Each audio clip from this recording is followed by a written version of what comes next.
is not one to rest on his laurels. Immediately after the historic win, he called for the formation of the All India Federation for Social Justice and invited all like minded leaders from states to come together.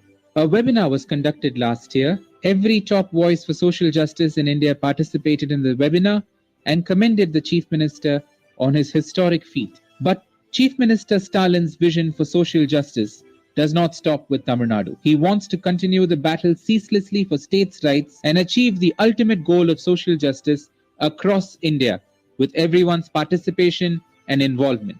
Everything for everyone. This is Chief Minister Stalin's Dravidian model. It is now his dream to reach this vision to the nook and corner of India.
I now invite the Honorable Mr. Justice Retired V. Ishwaraya, the convener of the SRA and chairman of the All India Backward Classes Federation, to deliver the welcome address.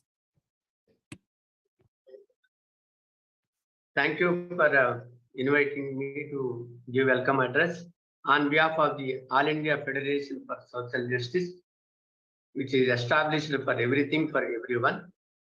And today is a great day because today is the Chhatrapati Shivaji Maharaj death anniversary also, and his successor, Mr. Sahu Maharaj, implemented 50% reservations in favor of backward classes, with a disciple of Mahatma Jyotirao Phule. On behalf of various social organizations, AIBCF, SRA, PAIGAM, AMSEP, WTP, social justice leaders, professors, doctors, and on behalf of all the SC, ST, OBC organizations of the Bharat, India, I hereby welcome Thiru M.K. Stalin, Honorable Chief Minister Tamil Nadu, President DMK, Ashok Gehlotji, Honorable Chief Minister Rajasthan, Honorable Hemant Soren, Honorable Chief Minister Jharkhand, Mr. Tejasvi Yadav, Honorable Deputy Chief Minister of Bihar, Honorable Justice Viren Singh Yadav, Chairman SRA and founder of Samajik Chetana Foundation, Mr. Akhilesh Yadav, leader of opposition UP and President of Samajwadi Party, Mr. Sridharam Yachuri, former MP and General Secretary CPIM, Mr. D. Raja, former MP and General Secretary CPI, Mr. Farooq Abdullah, MP and President of Jammu and Kashmir National Conference, Mr. O'Brien, MP and Parliamentary Party leader in Rajya Sabha, Mr. Jagan Chandrakant Bhujbal, MLA and Deputy former Deputy Chief Minister of Maharashtra, Mr. Sanjay Singh, MP, Aam Aadmi Party, Manoj Kumar Jha, MP, RJD, PT Muhammad Bashir, Mr. MP and Organizing Secretary, Indian Union Muslim League, Dr. K. Keshav Rao, Member of Parliament and Nation President Rashtra Samaj Raksha Paksh, Mr. Naba Kumar Saranian, MP, Assam, Rajkumar Saini, former MP Lok Sabha, Mr. Veeramani, President Dravida Kazhagam, Tamil Nadu, Mr. Vaiko, MP, Tamil Nadu, Mr. Tiruvannamalai, MP, Tamil Nadu, Mr.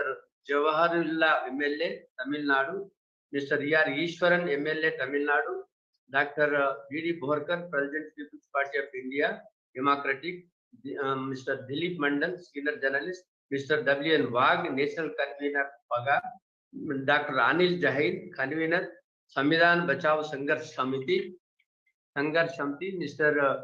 Bahadur Singh Lodhi, Chief Organizer, Pichda Varg Samyukt Sangharsh Morcha, Madhya Pradesh, Mr. Vaman Mesram, National President, PAMSEP, Dr. Lakshmi Yadav, Professor, Delhi University, Dr. Suraj Mandal, Professor, Delhi University, Dr. Ratan Lal, Professor in Delhi University, leaders of WP and various WTP, various other SC/ST OBC organizations who have later going to join after preparing our list. Particularly, I thank Professor Mohan Gopal, who is a renowned jurist, constitutional expert, mentor, philosopher, guide for the social justice movement, who appeared and argued EW's case along with senior advocate Wilson and also he recently argued for reservations in the local bodies in the UP, and we are able to get the set aside the judgment of the Allahabad High Court. A warm welcome to all of you in this for this great event, which is the first of its kind on taking forward the struggle for the social justice by this national program. I respectively thank Honorable Sri M.K. Stalin, Honorable Chief Minister of Tamil Nadu, who has found All India Federation for the Social Justice, for uplifting for uniting the various political party leaders to fight collectively on the social justice issues to achieve everything for everyone, that is a due and proportionate reservation. जो north India में कहते हैं जितना जिनकी संख्या भारी उतना उसकी हिस्साधारी. So as much we are, we want that much of share in all wings of the constitution. We want the Constitution of India to be protected, preserved, and implemented in its true letter and spirit for securing the social, economic, political justice, along with the liberty, equality, fraternity, respect, and dignity. Therefore, keeping in the view of my past experience and the social justice struggle is going on by various social organizations, we demand the Union of India to conduct caste census immediately to provide true and adequate representation. Due and adequate representation in proportion to their population for SC/ST OBCs in all wings of the state executive, legislature, judiciary, and administration. We demand all the state governments to make a law for preparing and maintaining a list of socially educated backward classes entries under Article 342A3, which is the latest amendment in 2021, and which exercise is being taken by the Bihar government under the leadership of the Honorable Nitish Kumar ji and Tejasvi Yadav. We demand appeal all the political parties to amend Article 243D6 and 243D6 and provide reservations in the local bodies for OBCs in proportion to their population like SCs, STs, OBCs. Because of certain judgments, Krishnamurthy versus Gawali versus cases, and the Supreme Court ruled that without OBC, the triple test, without OBC, the population, no reservations can be made in the local bodies. That is the reason why we are losing. Therefore, every state has to conduct the social educational backward classes inquiry and maintain the list for the purpose of reservations in the education, employment, and local body. We demand to categorize the central OBC list and the state OBC list based on the socio-economic census and provide their due share without exclusion of the creamy layer, which is being implemented in the state of Tamil Nadu. They are not providing any creamy layer, insisting any creamy layer, and they are not implementing the EWS reservations also in the Tamil Nadu. And we demand the quality education, free quality education, and free health care to all the citizens. We support the women reservations provided OBC reservations are provided within the women reservations. Last time also, when this bill was introduced, our backward leaders insisted to provide reservations for the OBCs also. That is the reason why the bill could not be passed Even now, some political parties from obvious reasons they are raising this demand without demanding OBC reservations within the Women Bill. We demanded to publish socio-economic caste census 2011 and conduct caste census along with the decadal census. We demand reservations in the private sector for SCs, STs, OBCs because everything is being nationalized, and therefore we appeal the political parties to deconstructing the oligarchy dominant communities and democratizing the Indian state, ensuring the due share for all communities in the legislature, judiciary, and executive. So we have seen, our experience shows that even in the backward class or SC, ST chief minister becomes, but the due and adequate share is not, oligarchy is not dismantled, and all are not being given the a share in all the wings. We demand EW reservations shall also be extended to SC, ST, OBC. EW reservations, why excluding SC, ST, OBC? And without inquiry, without caste census, just 5%, 3.5% population, they provide 10% reservations. So that we are demanding. Let us not take back, but let SC, ST, OBC also get EW's reservations. For that, Parliament has to amend. Therefore, we appeal the political parties. We condemn and demand the propagation for the Hindu Rashtra. No one like for a separate country within the India like Khalistan to divide India. The demand for the Hindu Rashtra dismantles the secularism and the Indian constitution. We also demand Jal, Jungle and Jameen for SCs and Adivasis in the scheduled areas. The political parties shall work together for a common minimum program for uplifting for fulfilling the desires and demands of the majority people who are the backward classes. As Baba Sahib Ambedkar said, political power is a master key to achieve all the demands, and that master key is to get from the ideological unity among all social justice organizations. The ideological institutions nourishes the political parties as water to the plant, giving the good fruits. Otherwise, the political parties without ideological social organizations cannot survive for a long time. I thank for giving you a wonderful opportunity in a unique joint national program organized by All India Federation for the Social Justice, which is a brainchild of Honorable Chief Minister Thiru M.K. Stalin and other political leaders. Jai Bharat, Jai Samvidhan. Namaskar.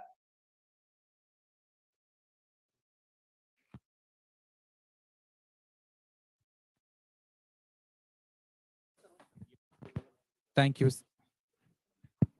Thank you, sir. I now invite Dr. B.N. Wagh, the national convener of PAGAM, to deliver his address. अब मैं फुले अंबेडकर गौरवशाली और आदर्शवादी मुहिम के राष्ट्रीय संयोजक doctor BN वाघ से सभा को संबोधित करने का अनुरोध करती हूँ।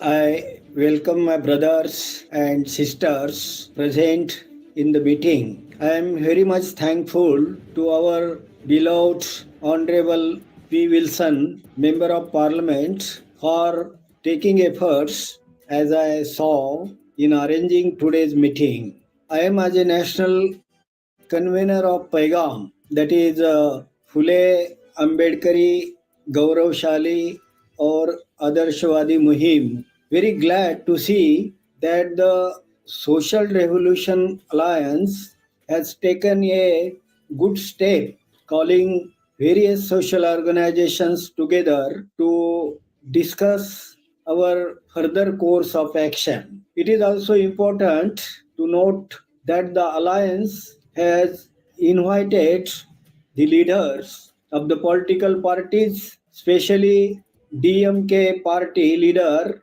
and the Chief Minister, Honorable M.K. Stalin, in today's meeting. Today, our country is passing through a very critical situation due to the policies and activities of the present government.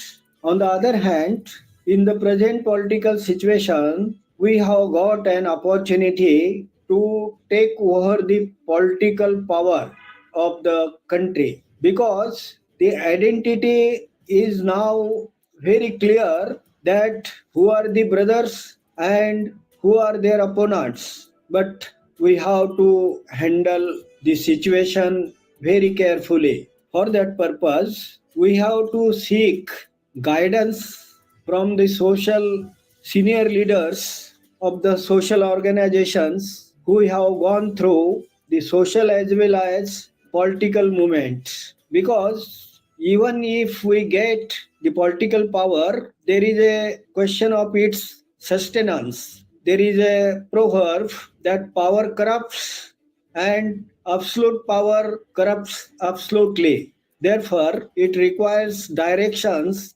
from the social organization. For that purpose, a strong and powerful social organization is required.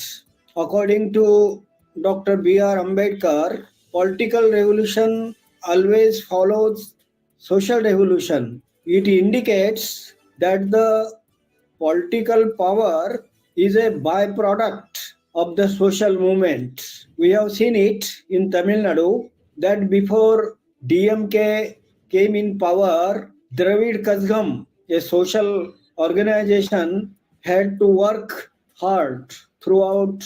Therefore, the Social Revolution Alliance has to work hard throughout the country. No doubt, there can be a coordination between the leaders of the social organization and the leaders of the political parties, but they should not be mixed up with each others as it happened in case of BAMSEP and the Bahujan Samaj Party. The political power. A question may raise that who has decided the goal of social organization? The reply to this question is that our heroes like Periyar Ramaswamy, Mahatma Phule, Dr. Ambedkar, and other saints and gurus have fixed this goal and therefore is binding upon us, like the rulings of the Supreme Court and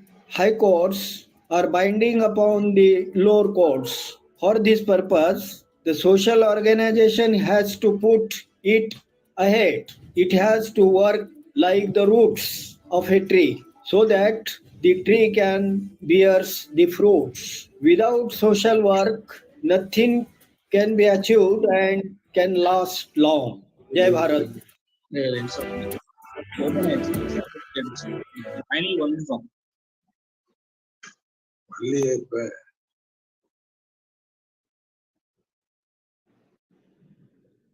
இங்க வள்ளியே இன்னும் பார்த்துட்டு இருக்கீங்க வந்துடும் open ஆயிட்டு.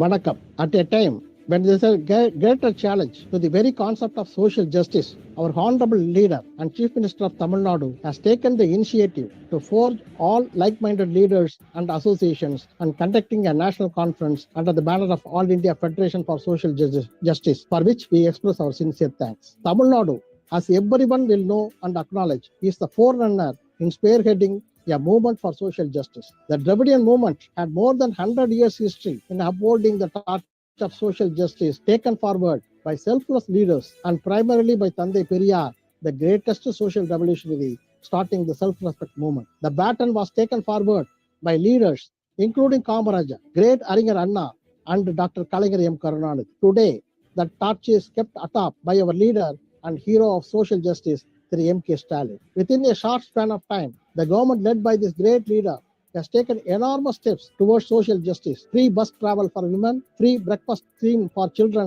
studying in the elementary schools, health care at doorstep, ₹1,000 every month to nearly 1 crore women, to mention a few. Under the Pudumai Pen scheme of providing rupees 1,000 scholarship every month for girl students from deprived sections from last year had an impact of 29% increase of girl students joining the schools. In order to ensure that reservation policy of 16% adopted in Tamil Nadu is rightly implemented, Honorable Chief Minister initiated a move of constituting a social justice monitoring committee, first of its kind in India. It is quite incidental and heartening that I am also included as a member of this committee. It is also worth mentioning, in the recent budget of 2023-24 presented last week, Tamil Nadu government has earmarked a sum of rupees 1,560 crores for the welfare of backward classes. This is totally in contrast with the Union government's allocation of rupees 1,970 crores roughly for the backward classes in the earlier budget. Be it NEET or national education policy, Tamil Nadu is opposing the schemes as it totally denies social justice. Having said this, from our AIOBC Employees Federation, we would like to project some of the important issues. Number one, the decision of the present union government to privatize the public sector undertakings will affect not only the economic development, but also totally the concept of social justice. Hence, this has to be halted at any cost. Number two, there is an urgent need to have a data of various communities, and hence a caste census has to be undertaken by the union government, because the caste census comes under the purview of the union government. Then three, removal of creamy layer concept, which is totally unconstitutional. And even the government has not revised the rupees 8 lakhs annual income, which was fixed in 2017, even in 2023 also. Legal pundits opine that after the passing of 102 and 105 constitutional amendment together, having inserted articles 343A, 366, 26C subclass, and 338B, the backward classes can no longer be categorized under the creamy layer concept. Since it has to be removed, and I request our distinguished leaders to kindly ponder over this important issue. The ceiling of 50% reservation imposed by Indira Jani judgment has already been breached by 103 constitutional amendment by providing 10% reservation to EWS. Even the Supreme Court of India, by judgment dated 7th November 2022, has upheld this breach of 50% ceiling, and hence the backward classes has to be given 52% reservation as per Mandal Commission report. Even after 75 years of independence, still the backward classes, SCs, STs could not get their due participation in the decision-making process. Recent data in 12 public sector banks at the top position of chief general managers, OBCs, SCs and STs are just 8%. In general manager post, they are only 12%. In Group A post, OBCs are just 22%. Recently, Union Law Minister replied in Parliament that among the 569 judges in high courts, BC, SC, ST and minorities are only 18%. All this data shows that there is a need to provide reservation promotion also up to the top level. The year-long celebration of the great Vaikam struggle has been started by our Honorable Chief Minister along with Kerala Chief Minister. His rich message at the inaugural function at Vaikam to retrieve legacy of Periyar and defined the philosophy of Periyarism, where self-respect, rationalism, humanism, non-discrimination based on blood or gender, self-development, women's empowerment, social justice, secular politics, and scientific temper needs to be taken forward to the next generation to protect social justice. The struggle for social justice has been going on for thousands of years, but in a democratic society, it need not and cannot continue. We once again thank the organizers, and in particular our respected Honorable Chief Minister, for the tremendous efforts that is put by him and the government in protecting and promoting justice for all. We thank the organizers for giving our AIOBC Employees Federation, having nearly 50 OBC associations from central government and public sectors, also an opportunity to share our views in this August conference. Thank you. I am G. Karunanidhi, General Secretary, AIOBC Employees Federation.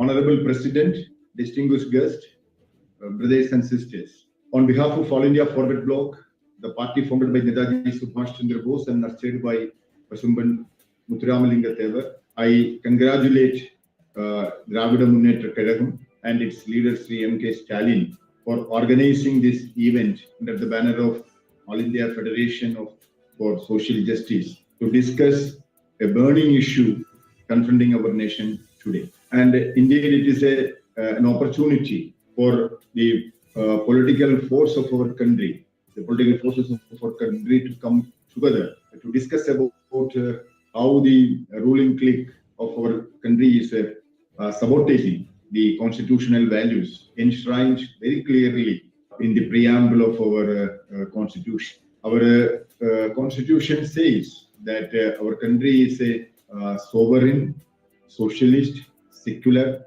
democratic republic.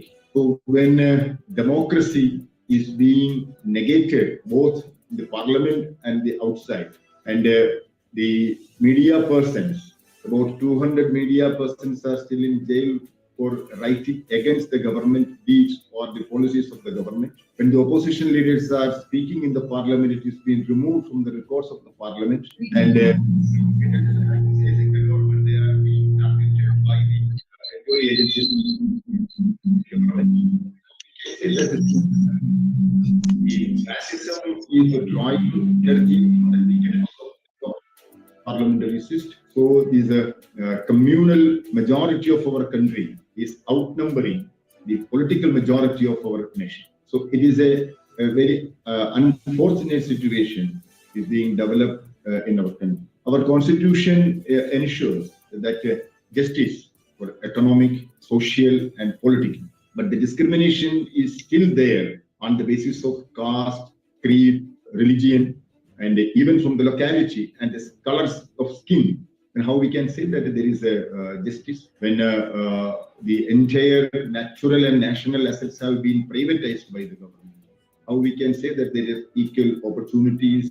How we can say that the basic principles of our reservation can be ensured when 103rd amendments of our constitution, which negates the entire principles of the reservation. Nobody has objected in the parliament. Very few voices have been heard in the parliament. So reservation is not for a program for eradication of poverty. It has to ensure that opportunity for it has to uplift the people those who are socially and educationally backward. So that basic principle has been sabotaged in the parliament through this 103rd amendment of the constitution. So the time has come that a proper movement is needed for ensuring the social justice and ensuring the values which are enshrined in the constitution of our country. So this initiative of DMK and this Federation for Social Justice is an opportunity to discuss and to draw some program, some political program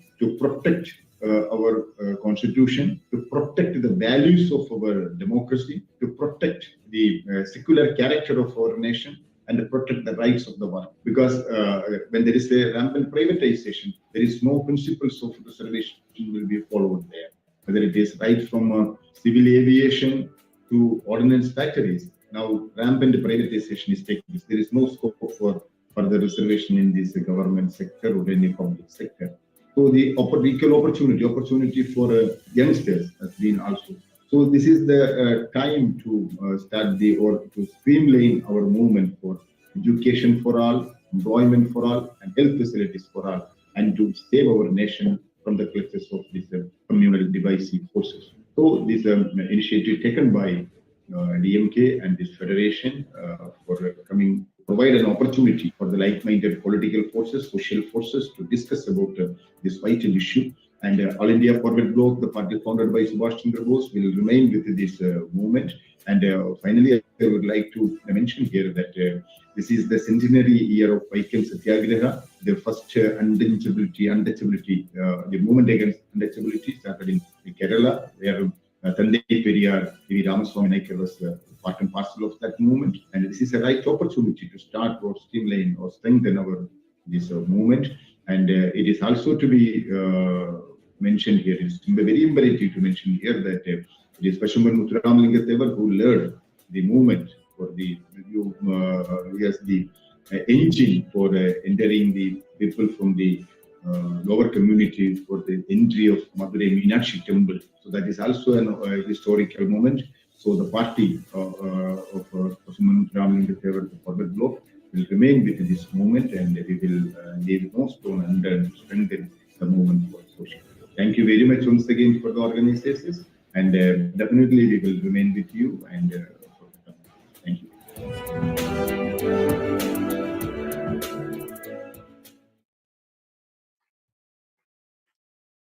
Thank you, sir.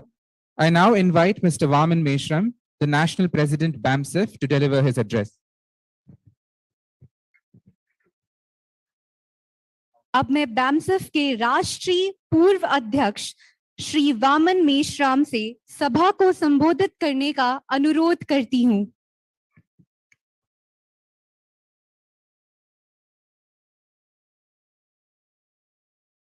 साथियों, social justice movement के banner के द्वारा एक all India का programme आज होने जा रहा है। ये करने का काम तमिलनाडु के chief minister Stalin ji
I now invite Mr. B.D. Borkar, former President of People's Party of India Democratic, to deliver his address. अब मैं पीपल्स पार्टी ऑफ इंडिया के पूर्व अध्यक्ष श्री बीडी बोरकर से सभा को संबोधित करने का अनुरोध करती हूँ।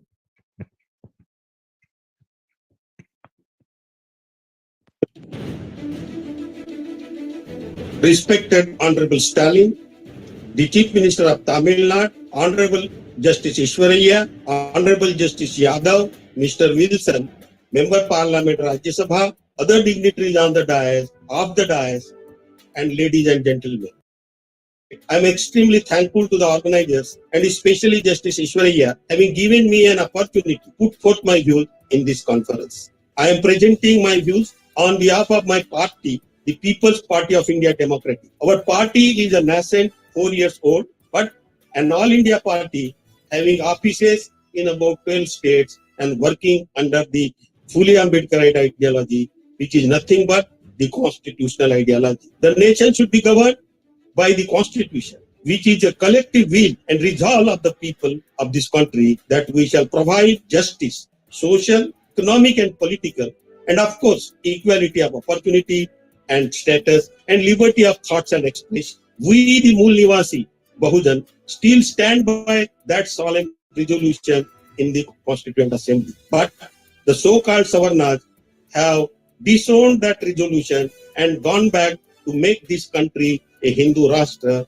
against which Dr. Ambedkar has cautioned. He said, and I quote, "If Hindu Raj does become a fact, it will no doubt be the greatest calamity for this country. No matter what the Hindus say, Hinduism is menace to liberty, equality, and fraternity. On that count, it is incompatible with democracy. Hindu Raj must be prevented at any cost. When we, through our constitution, resolve to provide justice, it means distributive justice. It also means the resources of the nation should be equitably distributed to the peoples of this nation. How can it be done without collection of data of a different caste through census? This is the popular demand of the Mool Nivasi Bahujan Samaj, which constitutes 90% population of this country. Only a handful of Brahminical forces who have disowned the solemn resolution adopted by the constitution are opposing the popular demand of caste census. What more can be expected from these creatures? They are the selfish lot who do not want to share the resources of the state because they will be losers and will not be allowed to amass the wealth of the nation. Whom to blame and from whom to demand the caste census? We are demanding it from those who are determined not to do it. They have filed an affidavit in the Supreme Court to that effect. We also cannot expect from the Supreme Court, because their kith and kin are sitting in the Supreme Court, to protect their class interests. Dr. Ambedkar, in the preface of his book, Who Were the Shudras, OBCs, and How Have They Come to be Fourth Varna in the Indo-Aryan Society, said, when someone has a courage to raise his voice against the so-called sacred books of Hindus, eminent Hindus who could be expected to have no interest and to have free and open mind becomes partisan and join the outcry. Even Hindu judges of the high courts and the prime ministers of Indian states do not hesitate to join their kind. In such a situation, what we have in our hand to get the census carried. Leave aside the justice, the distributive justice. Dr. Ambedkar was aware that such a situation shall come despite the provisions made in the constitution. While exhorting his lieutenants, he said, the rights which I have provided in the constitution, that will be for a limited period. When these rights vanish, what we shall have to depend upon is our organization, our unity, and our strength. Do we have any strength? Do we have any power? Having 90% population numerically, how can we say we have no strength? We have no power. We have power, not in our hands, but on the fingertips of our hand, which Dr. Ambedkar laboriously earned for us from British in 1930 and incorporated in our constitution through Article 326 of the Constitution. What have we done with it? We have given this power in the hands of our enemies for the last 72 years and even continue to hope that they will use this power for our rights, for our betterment. I feel we are leading a life of illusion. Sooner we realize it is better for us, we must use that power and dethrone our enemy and capture the political power and use that power for our rights, for our betterment. Another important point is that if we have to fight RSS and its cohort, then we have to understand one thing. In this book itself, Dr. Babasaheb Ambedkar proved that we are not the Shudras of Indo-Aryan society. That is why in the title of the book itself, he said, how have they come to be fourth Varna of Indo-Aryan society? It means that the OBCs who are identified by Brahminical social order as the Shudras are not the Shudras of Indo-Aryan society, and by corollary are not the Hindus which RSS claims them to be. We are different people, the original inhabitants, Mool Nivasi of this land. This awakening is required on large scale among OBC. Unless we distinguish ourselves from the Hindus of RSS, which are only Savarnas, we cannot fight them. There is no point to beat around the bush. To conclude, we have to fight RSS, BJP, not only politically by constitutional means, but socially by sociological means. Jai Bhim, Jai Mool Nivasi, Jai Samvidhan, Jai Bharat. Thank you.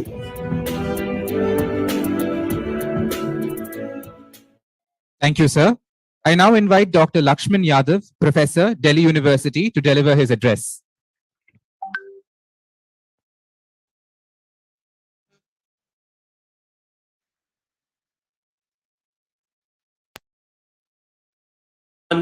जोहार इंकलाब जिंदाबाद।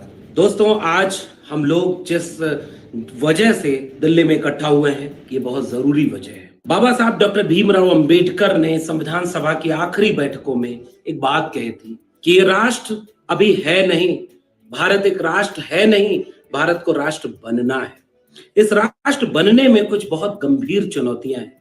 अगर हमें इस मुल्क से मोहब्बत है, अगर हम भारत के संविधान को चाहते हैं, हम सबका भारत बनाना चाहते हैं, तो हम उन चुनौतियों को पहचानेंगे, उन चुनौतियों से लड़ेंगे और सबका भारत बनाएंगे। जिन लोगों का जमावड़ा आज दिल्ली में हुआ है, ये सारे वैसे ही लोग हैं जो आइडिया ऑफ इंडिया से मोहब्बत करते हैं, भारत के संविधान को जहन में रखते हैं और ये बात समझते हैं कि इस देश में सबसे ज्यादा गैर बराबरी, अन्याय जाति के नाम पर हुई है और जब तक इस देश में जाति का खात्मा नहीं होगा या जाति के नाम पर समानता वाला भारत नहीं बनेगा, आइडिया ऑफ इंडिया अधूरा है। इसलिए हम सामाजिक न्याय के मानने वाले लोग, बिरसा, फूले, अंबेडकर, पेरियार, अब्दुल कयूम अंसारी, भगत सिंह को मानने वाले लोग, मंडल और कांशी राम को मानने वाले लोग, इस देश के मोहब्बत करने वाले लोग आज यहाँ पर इकट्ठे करने की लड़ाई जरूरी है। ईवीएम से लेकर के तमाम तरह के संस्थानिक हत्याओं को हमें रोकना होगा, हमें जातिवाद को खत्म करना होगा, हमें सामाजिक न्याय, आर्थिक न्याय, लैंगिक न्याय की लड़ाई को आगे ले चलना होगा। इसलिए मेरा पैगाम इस मुल्क के आम आवाम से है, आइए, हमने भारत के संविधान और मंडल कमीशन का लाभ लिया है, हमने बिरसा, फूले, अंबेडकर, पेरियार, भगत सिंह, अब्दुल कयूम अंसारी, सावित्रीबाई फातिमा शेख का लाभ लिया है, उनके कुर्बानियों और संघर्षों का लाभ लिया है। इसलिए जिम्मेदारी हमारी है कि उनकी कुर्बानी से जो हासिल है उसे बर्बाद होने से बचाएं। खेत बचेगा तो हम आपस के झगड़े से निपट लेंगे कि किसके हिस्से की कितनी फसल। अगर खेत ही लुट गया, बर्बाद हो गया, तो बंटवारे की लड़ाई किस नाम पर होगी। मुल्क के 90% कमेरा लोगों, आइए मिल करके सामाजिक न्याय की लड़ाई को, जाति जनगणना की लड़ाई को, मंडल कमीशन के सिफारिशों के लागू कराने की लड़ाई को, शिक्षा के बचाने की लड़ाई को, भूमि सुधार की लड़ाई को, संसाधनों के बराबर के वितरण की लड़ाई को आगे ले चलें। और राष्ट्रभक्त हम हैं, राष्ट्र को बनाने का काम हमारे मुल्क के पुरखों ने किया है, इसलिए राष्ट्र को बचाने का काम हम करेंगे। बहुत बहुत शुक्रिया। जय भीम, जय मंडल, संविधान जिंदाबाद, उल गुलाम जिंदाबाद, इंकलाब जिंदाबाद। Thank you, sir. I now request Dr. Anil Jaihind, the convener of the Samvidhan Bachao Sangharsh Samiti, to deliver his address. Of the rich and upper class people of our country rule our country. Oxfam report reveals that there are 166 billionaires in our country, like Ambanis and Adanis, and top 1% of India's super rich own more than 40% of India's wealth, and top 10% own more than 2/3 of India's wealth, while bottom 50% own just 3% of India's wealth. So it is not a rocket science who are these super rich and who are the bottom poor. Without caste census, we all know that those who belong to the privileged castes of Brahminical hierarchical caste system are the super rich, and the backward classes are the bottom poor. Rich fund the political parties and government, so are the puppets of rich people and dance to their tunes. The policies of the government are dictated by the rich, as backward classes are poor, so they are voiceless. That is why even after 75 years of independence, we backward classes are still crying hoarse for our fundamental constitutional rights, but nobody cares. So the need of the hour is that we pull up backward classes from the black hole of poverty and make them wealthy. So how to pull them up? That is $1 million question. So there are 3 doors to wealth. One is inheritance from the parents, which is not possible in the case of backward classes. Second is social capital. I mean support from the family, from relatives, from caste, from community. That too is not possible for obvious reasons. Third is the bank loans. Even Adanis and Ambanis, they need bank loan to stay rich. But that is the irony, that 90% of bank loans are being dispersed to the privileged classes. The need of the hour is that we pressurize government to disperse at least 50% of the total amount of loan dispersed to these 80-90% of backward classes. Let us make our backward classes entrepreneur and wealthy, and social revolution will happen as a natural outcome of that. Jai Hind.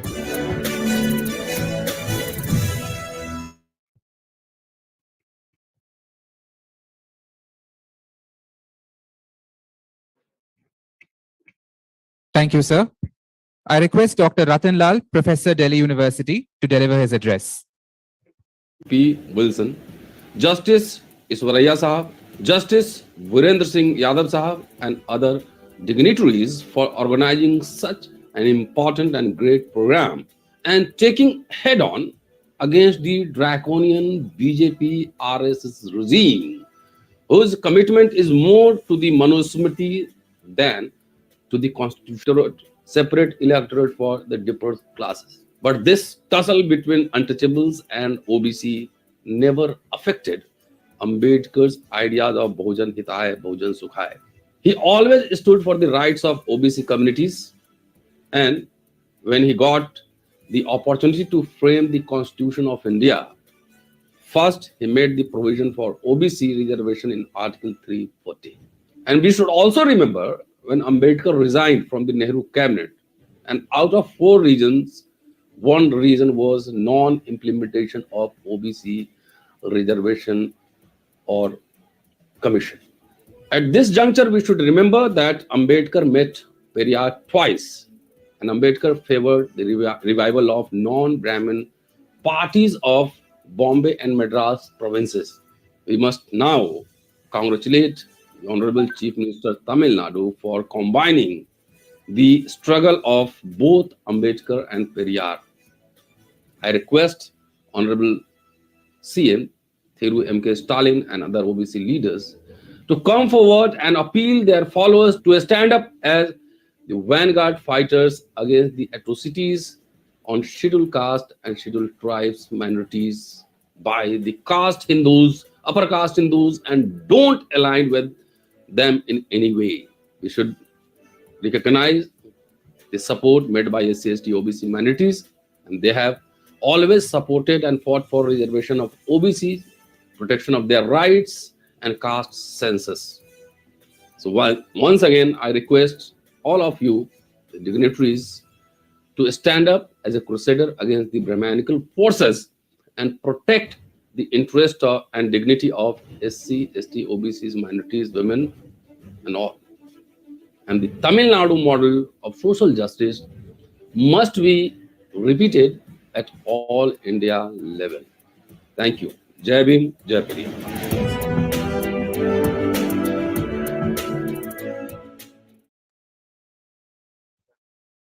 Thank you, sir. I now invite Dr. Suraj Mandal, Professor, Delhi University, to deliver his address. M.K. Stalin Sahab, Honorable Chief Minister of Tamil Nadu, Thiru P. Wilson Sahab, who is the Honorable Member of Parliament, and Justice Ishwariya, Justice Virendra Singh Yadav, and all the honorable guests, and the entire country and citizens of India who are listening to me. This country and its constitution are all being hit. They are being hit hard by the draconian regime of Bharatiya Janata Party. Our constitution is at peril. It is being attacked by a document called Manusmriti, which is the epitome of Brahmanism, which is the guiding document of Bharatiya Janata Party and RSS, by way of which all the interests of SC, ST, OBCs and minorities are being trampled every day. This country is put at being sold. All the corporates are looting the country, and the entire scenario is very grim. We only have hopes like Thiru M.K. Stalin, who is standing up against all these odds in a very difficult situation, fighting for the social justice, fighting for the rights of OBCs in form of implementing NEET, or also opposing EWS, which is...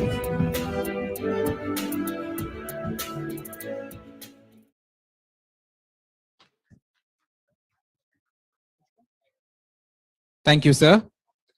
I now invite Mr. Bahadur Singh Lodi, the Chief Organizer of Pichavarg Samyukt Sangharsh Morcha, Madhya Pradesh, to deliver his address. कि भारत देश में संख्या कितनी है, इसलिए प्रति 10 वर्ष बाद भारत देश में जनगणना होती है। दुनिया का अनोखा देश है भारत। भारत के 50% से अधिक जनगणना से मांग करते रहे हैं। भारत की जनगणना में हमारी जनगणना हो। भारत की जनगणना में SC, ST सामान्य वर्ग की जनगणना होती है।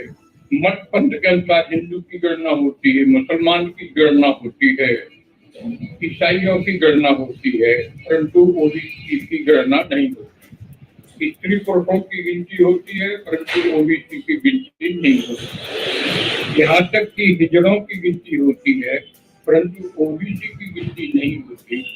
हम ऐसा मानते हैं, हमारी हैसियत भारत में हिजड़ों से दी गई बीती है। इसलिए आप सभी से और भारत के समस्त न्यायप्रिय लोगों से हम सब निवेदन करते हैं कि जनगणना के लिए भारत सरकार पर दबाव बनाया जाए।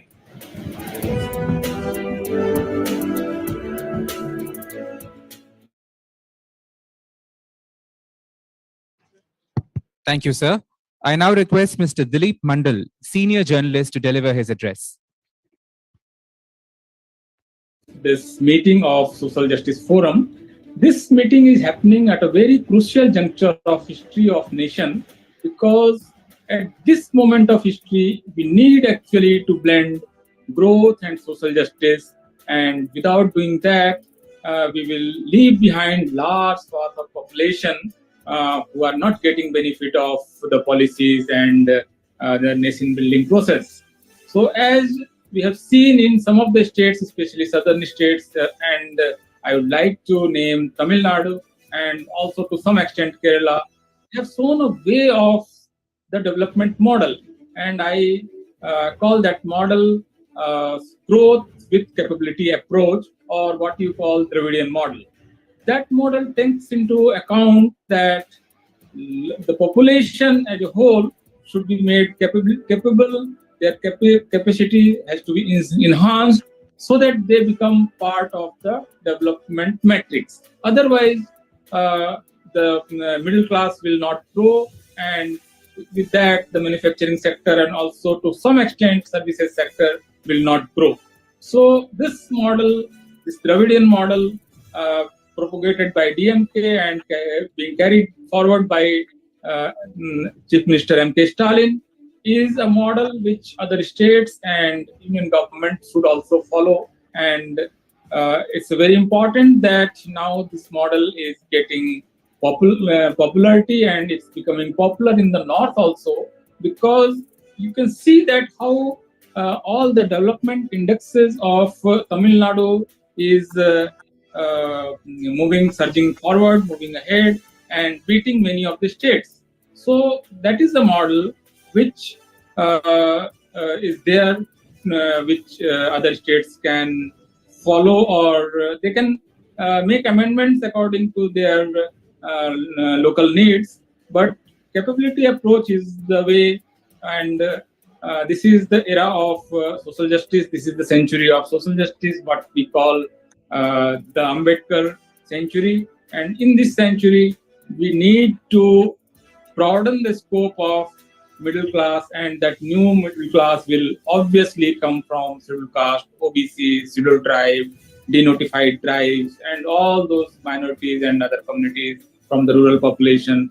And I think that model is the way forward. And it's great that you are holding this meeting, and with this, you will take different other initiatives also to make this model national model. And with this, I congratulate you again for holding this meeting, and I hope that resolution will be passed in this meeting, which will become a template for other states and union government to follow. Thank you so much.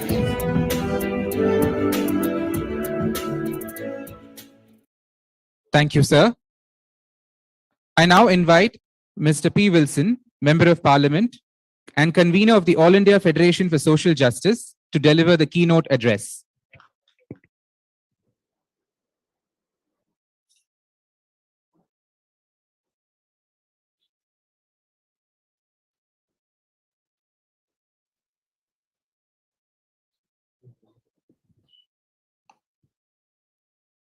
The Honorable Chief Minister of Tamil Nadu, President of the Dravida Munnetra Kazhagam, and the fourth leader of Dravidian movement, Thalaivar M.K. Stalin avargale, our very special guest of honor, Honorable Mr. Ashok Gehlot, Chief Minister of Rajasthan, Honorable Mr. Hemant Soren, Chief Minister of Jharkhand, Honorable Mr. Tejasvi Yadav, Deputy Chief Minister of Bihar, Honorable Mr. Sitaram Yechury, General Secretary, Communist Party of India, Marxist, Honorable Mr. D. Raja, General Secretary, Communist Party of India, Honorable Mr. Akhilesh Yadav, Leader of Opposition, Uttar Pradesh and President, Samajwadi Party, Honorable Mr. Farooq Abdullah, Member of Parliament, President, Jammu and Kashmir National Conference, and all other honorable members of Parliament, members of legislative assemblies, leaders from various political parties across India, Honorable Justice Retired V. Ishwaraya, Convener of Social Revolution Alliance and Chairman of All India Backward Classes Federation, Honorable Mr. Justice Retired Virendra Singh Yadav, Chairman of Social Revolution Alliance, all other dignitaries who have joined us on the digital platform and physically present here, social justice activities, office bearers of organizations, press, media, ladies and gentlemen, good evening and vanakkam. The DMK party was founded on the 4 pillars of self-respect, equality, social justice, and rational thought.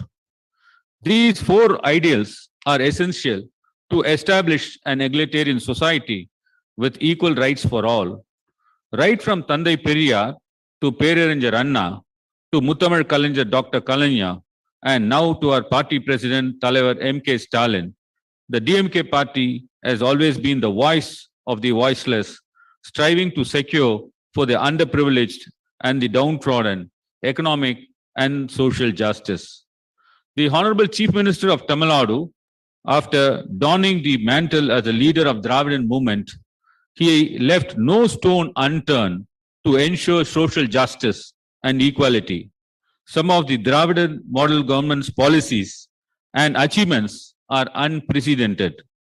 He is a man of action. He says only what he will do and does more than what he says.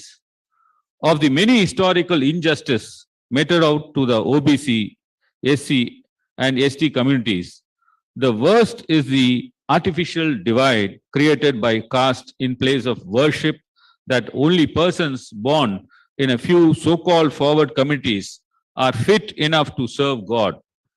Tandai EVR Periyar's long-standing dream was to have priests from the scheduled caste, scheduled tribe, and other backward class communities in temples to break this historical oppression, and our leader fulfilled this theme recently by issuing orders to train and appoint archakas from scheduled caste, scheduled tribe, and OBC communities as temple priests, reinforcing the idea that all people are created equal and should be treated as such.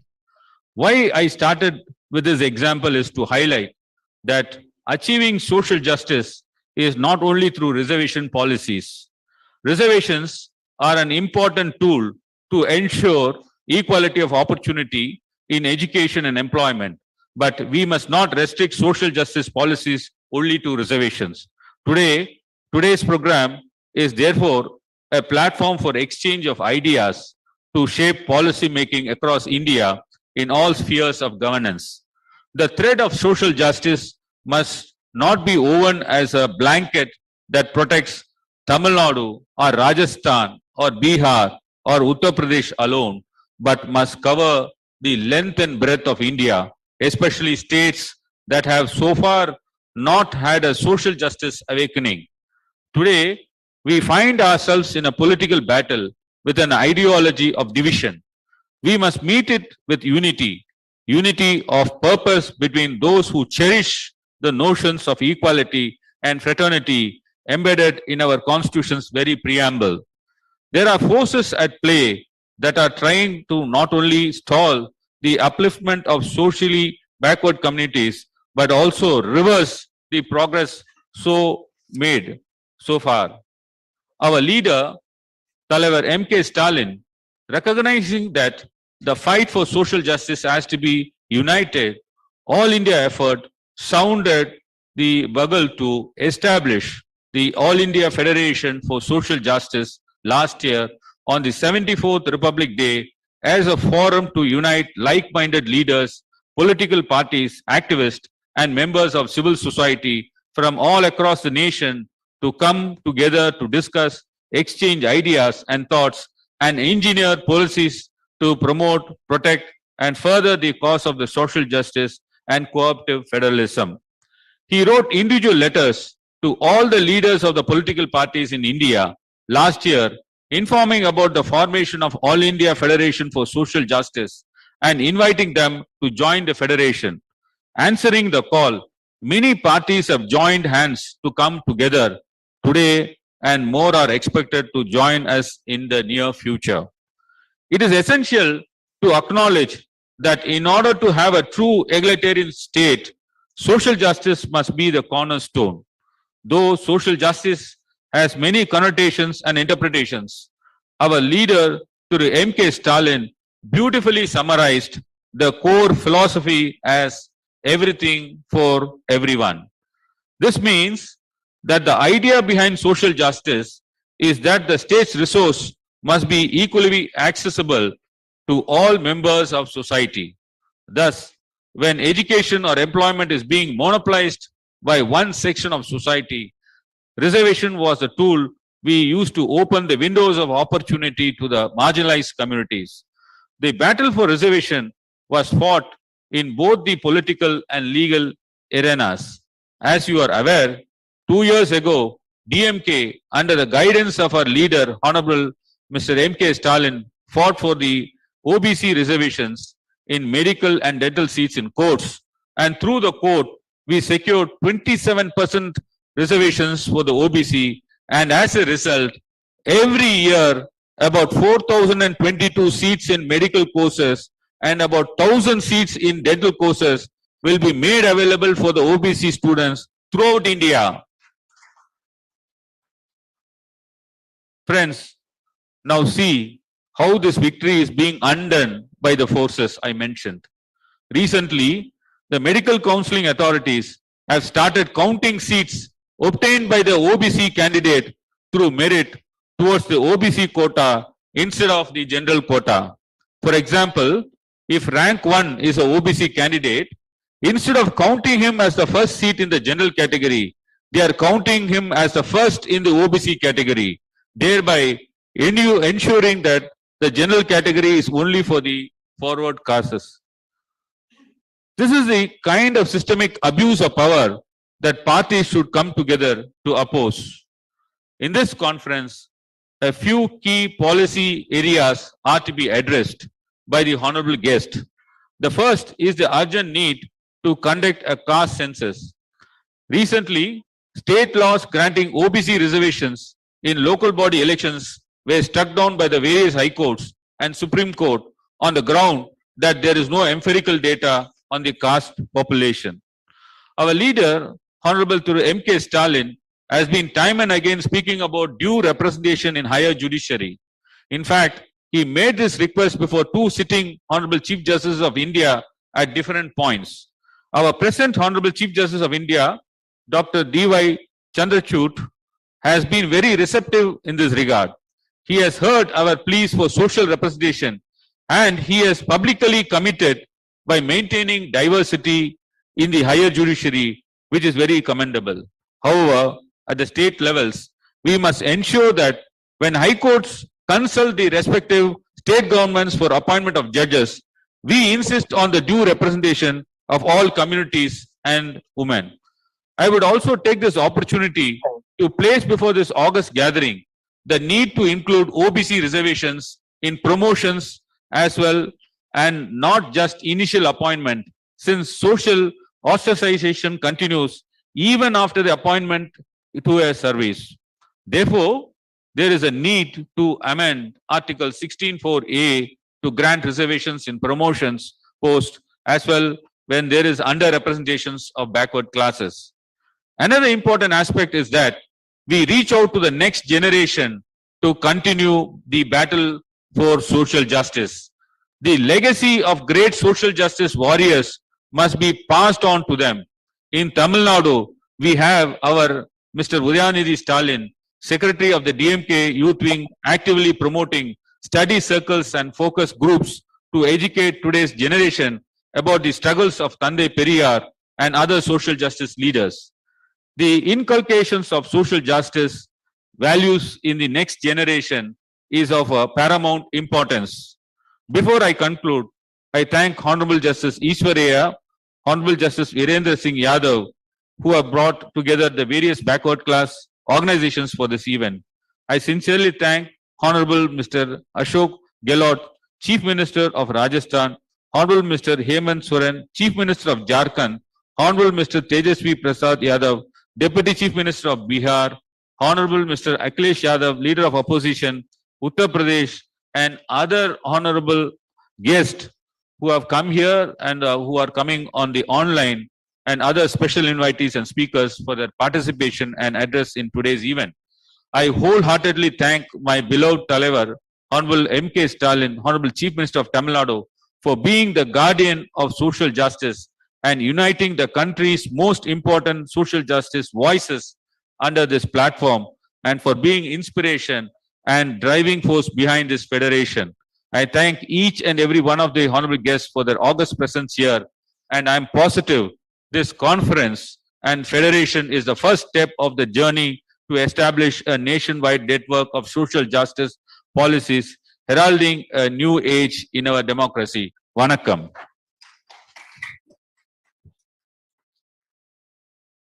Thank you, sir. I now invite Honorable Mr. Derek O'Brien, Member of Parliament and Parliament Party Leader in the Rajya Sabha of the All India Trinamool Congress to deliver the special address. Thank you. Good evening. Being the first speaker, I better set a good example and keep to time. We've been given 5 minutes each, so I'll keep to time. Congratulations to Mr. Stalin for putting this together. And just to save time, I have the permission, I suppose, of all the dignitaries to say good evening to each one of you without mentioning anyone by name.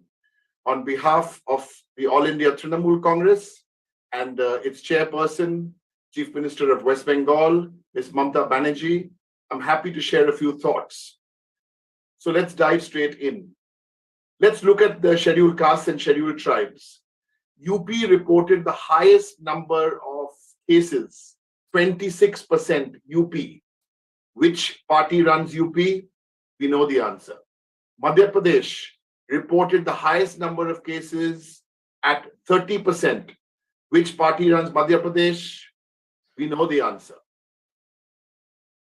Women, crimes against women have increased by 15%. Sadly, there are 86 cases of rape every day. Kolkata, fortunately, where I come from, is the least crime population from the metropolitan cities. And we had 11 rapes, but that's even 11 rapes too many.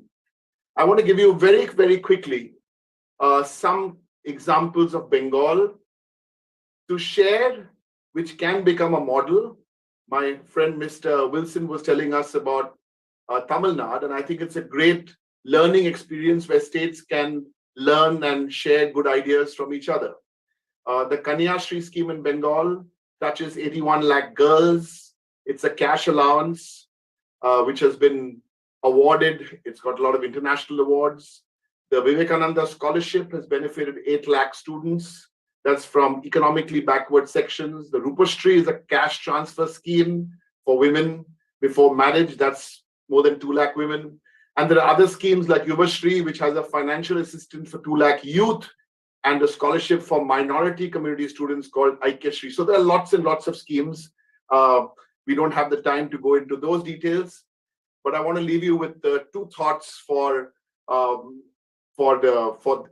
this conference. The caste-based reservation should extend. I completely agree with what Mr. Wilson said in his opening remarks, and I do believe the caste-based reservation should extend to Dalits and the converts to other religions. And of course, there's been a considerable delay in census. And with so many great minds here today, I want to leave you with a thought of seeing the Ranganath Mishra Commission in 2007. And that commission had recommended that, I can be heard. So that's 3 minutes. So I've got another 2 minutes. So I've made some points about the opening remarks. But in the next 2 minutes, I really again want to congratulate the DMK and the Mr. Stalin for getting political parties on a common platform. Now that's the need. It's wonderful. The Chief Minister, Mr. Gehlot, is here from a Congress state. We have Mr. Akhilesh Yadav, Mr. Hemant Soren from the JMM, and all the political parties are here. There are still 2 or 3 political parties who don't want to fight the BJP. This is not the time to sit on the fence. I would humbly appeal to Mr. Naveen Patnaik and the Biju Janata Dal. You've got to be here, sir. We together, Mr. Jagan Reddy of the YSR. And I know we keep saying this is not a political platform. Of course, all these are political platforms, and let's not shy away, because now is not the time to be gray. Now is the time to be black or white. We have a task to do, and thank you so much for hearing me out. And I want to encourage all the other speakers after this to stick to their time. Thank you very, very much. Jai Hind.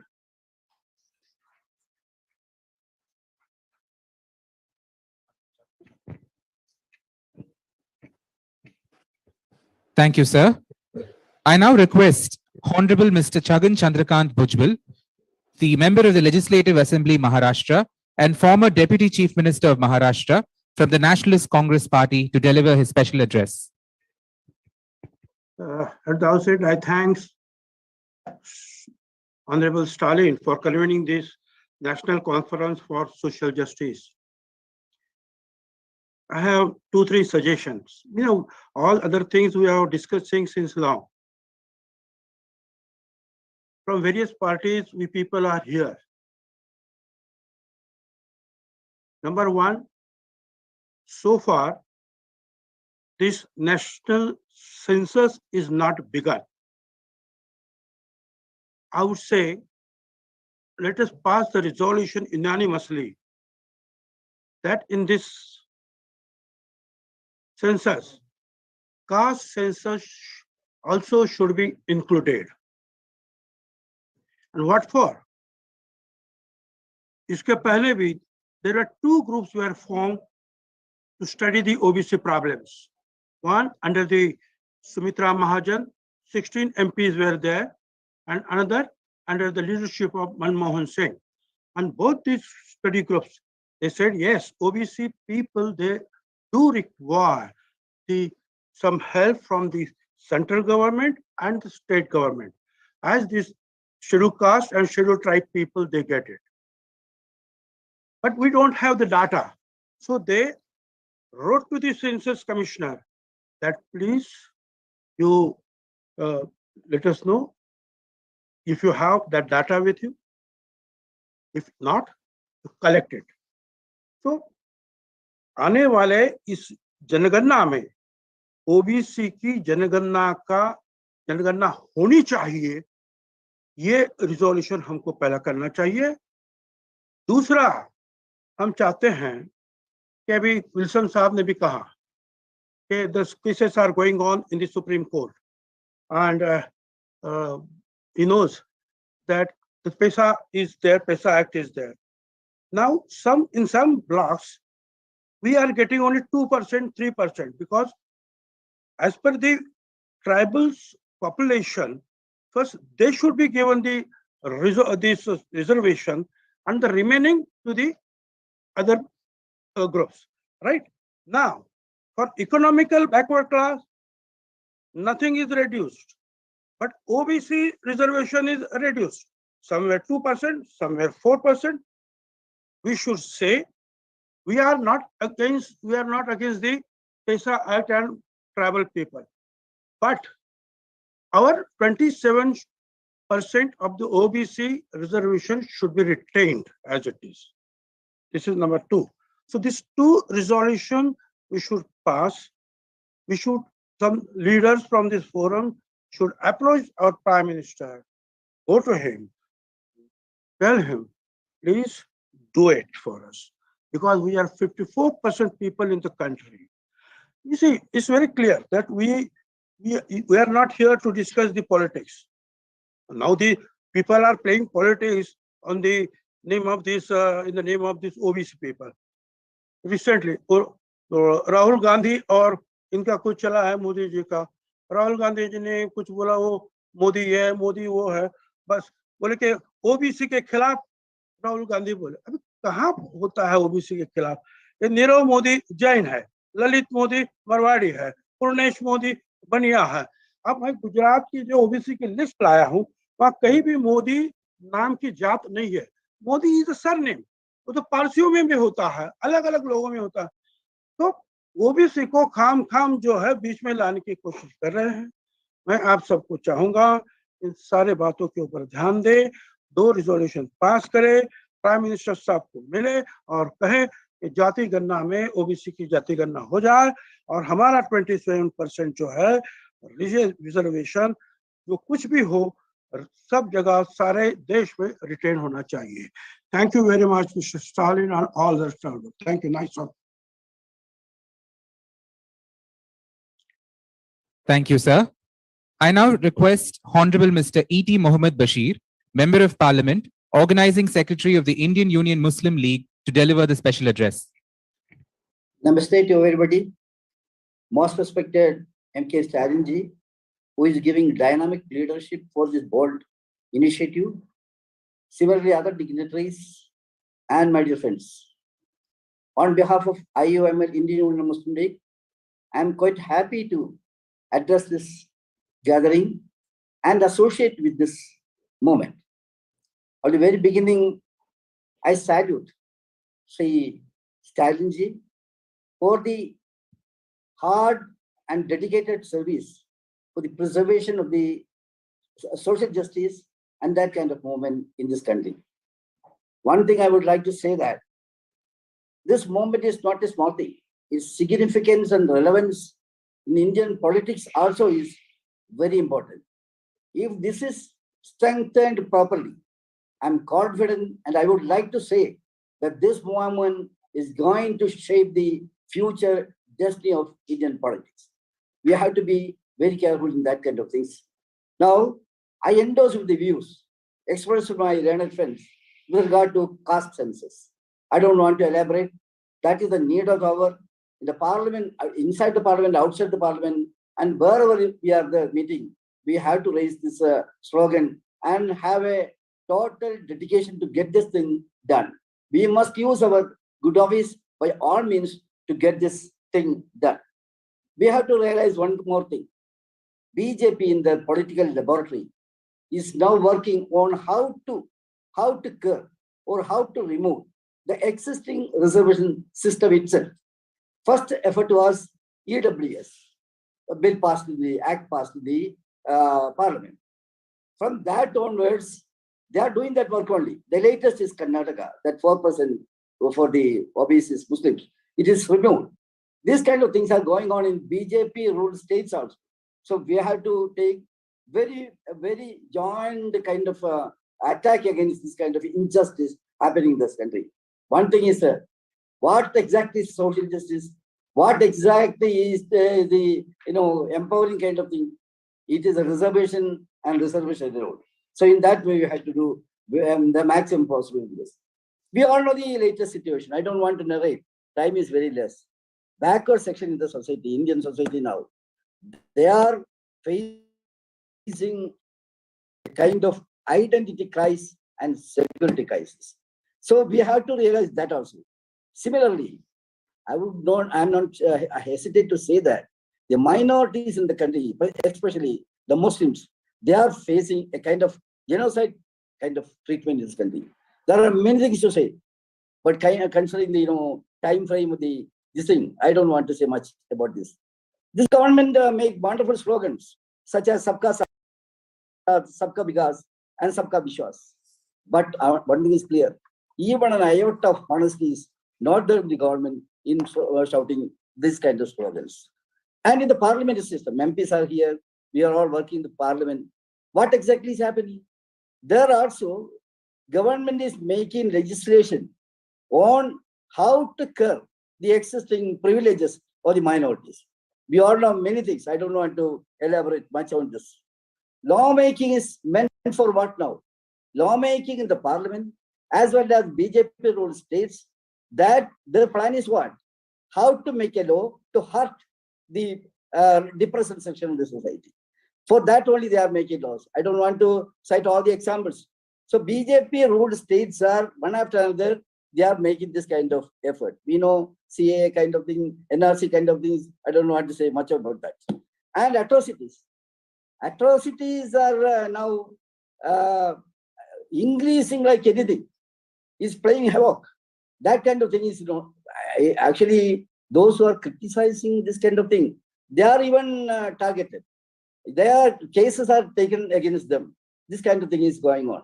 There are also a kind of strong protest to come. Otherwise, this may flare up to any extent. That also is there. Department of Social Justice. I'm a member of that consultative committee of the parliament. My learned friends also may be there. What exactly is happening there? That department is the most worst department as far as government of India is concerned now in the parliament. In that consultative committee, I have asked a question in the parliament on the expenditure on the social justice, this thing. What is happening? They are purposely trying to curb the very existence of that department. Budget allotment, it is not utilized. Sometimes it is underutilized. Even certain, I will tell you, certain scholarship given to the minorities, that is now completely stopped. There is no reason. There is no justification in their activities. This kind of things are going on. And using draconian law to silence the opponents. Of course, we are having strong kind of approach. Unfortunately, now that also is under threat. You cannot speak, you cannot write, you cannot ask the questions, you cannot raise your voice. Media persons, they are behind the bar. What sin they have committed? They are out against government policies. Who are writing against government policies, they are taken under custody and they are in the jail even without giving a charge sheet. These kind of things are going on. How to make an end to this? Yeah, end can be made only through the joint effort of all the like-minded parties who are committed for social justice. I am confident that this will become a reality. Especially in the light of Tamil Nadu experience, we may be able to make our ideas into action. With this meeting should be to have renew that determination. With these few words, I once again express my thanks and congratulations for Mr. Sarin and his team for taking initiative for such a moment. With this few words, I can go. Thank you very much. Sir, I now invite Honorable Thiru Manoj Kumar Jha, Member of Parliament, Rashtriya Janata Dal Bihar, to deliver his special address.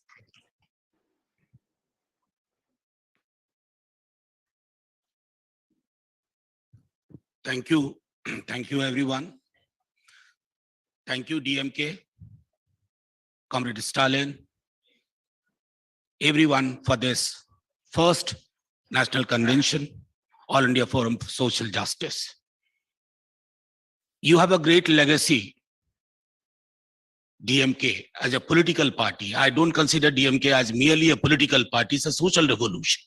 And parties born out of social revolution, they have a commitment which other parties can't match. In lighter vein, many of our friends say that Rashtriya Janata Dal is the DMK of North. So we feel privileged when such assertions are made. I can only, on behalf of my political party, I can only say we stand in solidarity. We shall work together, even within Parliament and outside, in state assemblies.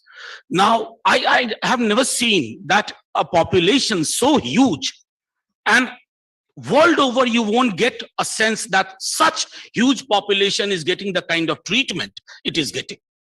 We must also remember that the fight for social justice today is much more difficult than it ever was, because we are operating in a polarized society, and in a polarized politics, the greatest victim is values and principles of social justice. Lest all of us forget about it, I think we must put our act together. From this room onwards, we work together on the streets, in the parliament, in the state assemblies, as Bihar is conducting its own caste survey. Now, people are asking, your caste survey will result in casteism. I mean, come on, have some sense. Casteism has existed for thousands of years. And here we have somebody in front of me. He repeated only those issues what Dr. Babasaheb Bhimrao Ambedkar had said. What happened to him and his ideas and his politics? That should be an eye-opener to all of us, that from this room onwards, let's work together. Not only for caste census, we should give a call. No census if no caste census. Let's boycott the census. Because why do we need numbers? Numbers have a chemistry. Numbers have a psychology. Numbers have attraction. We need all these three. Thank you very much. On behalf of my party, I stand in solidarity. We work together inside the parliament. Balu sir knows it. We shall work outside the parliament and make sure that this government, which I believe that it has actually a doctoral degree in deflection. You ask them, I mean, that entire controversy around Modi's surname. Come on, boss. If you are so concerned about it, why the vacancies? If you are so concerned about it, did you look at the faces of your member of cabinet? If you are so concerned, do you look at the real idea of representation? Not. So we understand your politics. Now we shall make sure you understand our politics. Thank you very much. Jai Hind.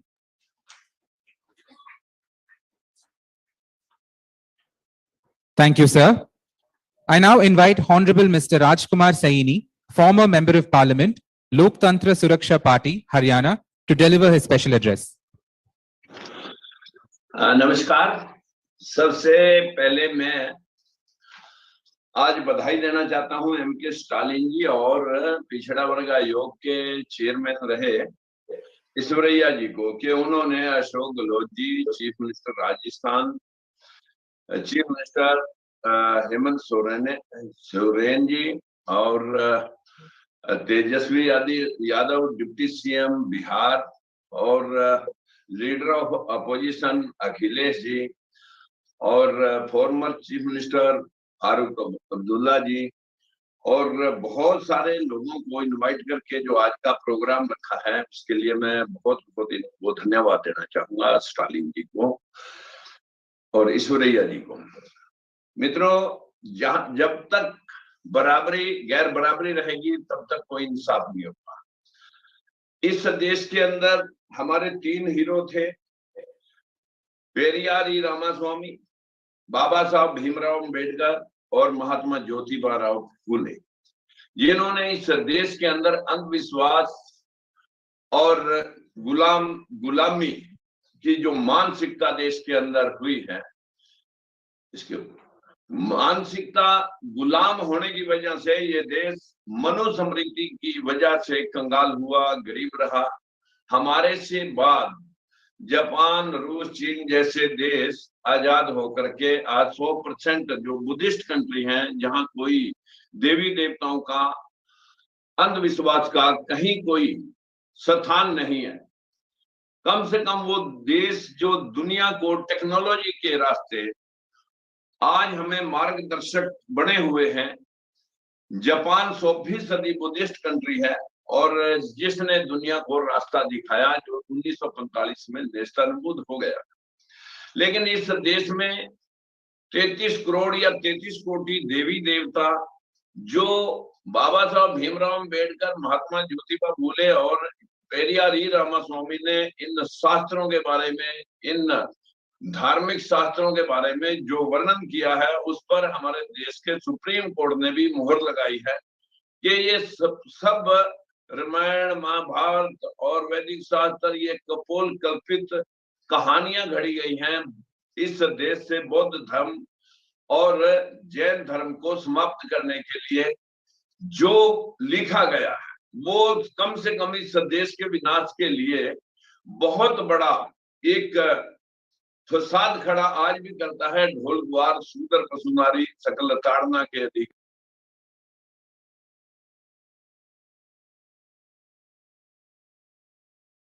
विश्वास फैलाया जा रहा है।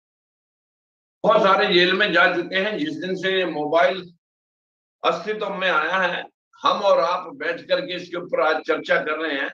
कम से कम इसमें अब बहुत ज्यादा देर नहीं लगेगी, बहुत देर हो चुकी है। इस देश की गरीबी का जो मूल कारण है वो है हमारा ऊंच नीच पैदा करने वाला जो धर्म जिसको हम हिंदू धर्म कह रहे हैं। जबकि आप जानते हैं कि सुप्रीम कोर्ट में भी बहुत सारे के कोई शब्द इन शास्त्रों में हिंदू नाम का नहीं है। ये तो महात्मा गांधी ने कि कहीं ब्राह्मणवादी व्यवस्था ये माइनॉरिटी में ना आ जाए तो बाकी के लोगों को, सब दलित पिछड़ा जिसको हम मूल निवासी कहते हैं, इनको जोड़ करके ये जो 80% लोगों को इसमें इन्वॉल्व किया है। जब हमें अधिकार देने हैं तब तो हम दलित और पिछड़े हैं, लेकिन जब हमें वोट लेने हैं हमारे से तब हम हिंदू हैं। यही एक देश की बदकिस्मती है कि जिसको वामन मेश्राम जी ने बहुत सही शब्दों में कहा कि जब तक सामाजिक परिवर्तन नहीं होगा तब तक इस देश को बिना सत्ता के हम इंसाफ नहीं दिला सकते।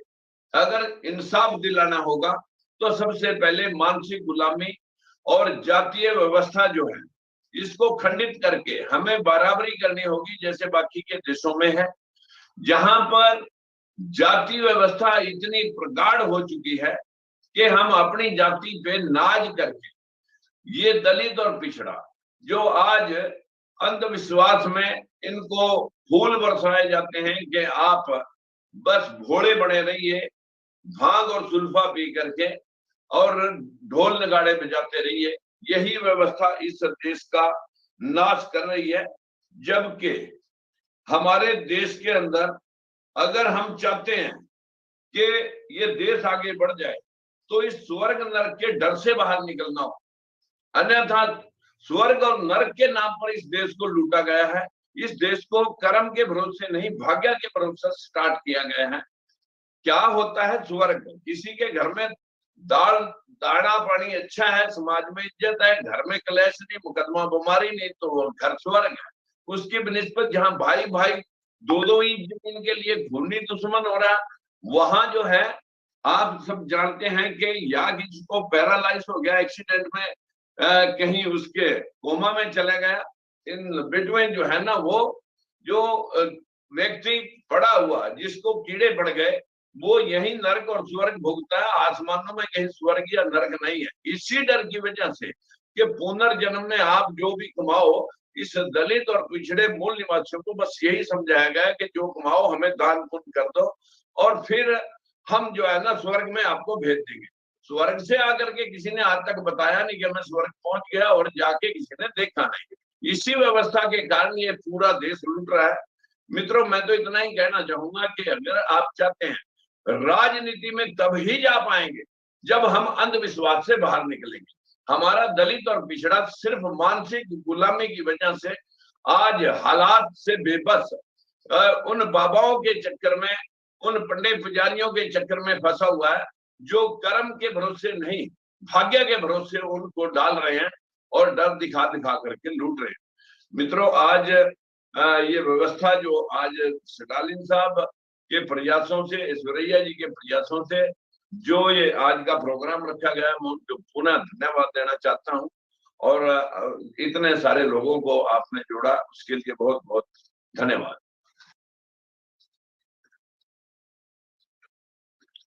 Thank you, sir. I now invite Honorable Mr. Mahadev Jankar, Member of Legislative Council, Maharashtra, to deliver his special address. First of all, I am thankful to the convener of the All India Federation for Social, Honorable Mr. M.K. Stalin, and Honorable Justice E.V. Ishwaraya, and Honorable Mr. P. Wilson. Sir, I am, as per me for social justice in Indian democracy, the caste-based census is mandated. As per history about the caste-based census, we all know that conducted in 1931. In 1931, the government of the India paid attention to the collection of the information of the conductive to better knowledge of the backward and depressed classes and of the problems involved in their present and the future welfare. Why do we want to hide the fact? If we would not get to that, how many of us are there? What is the benefit of the society? There was a need to determine the exact composition of our population and extend the reservation benefit according. If we do not know who is the standing in the last queue of the development, how come to plan same scheme for the only caste-based census?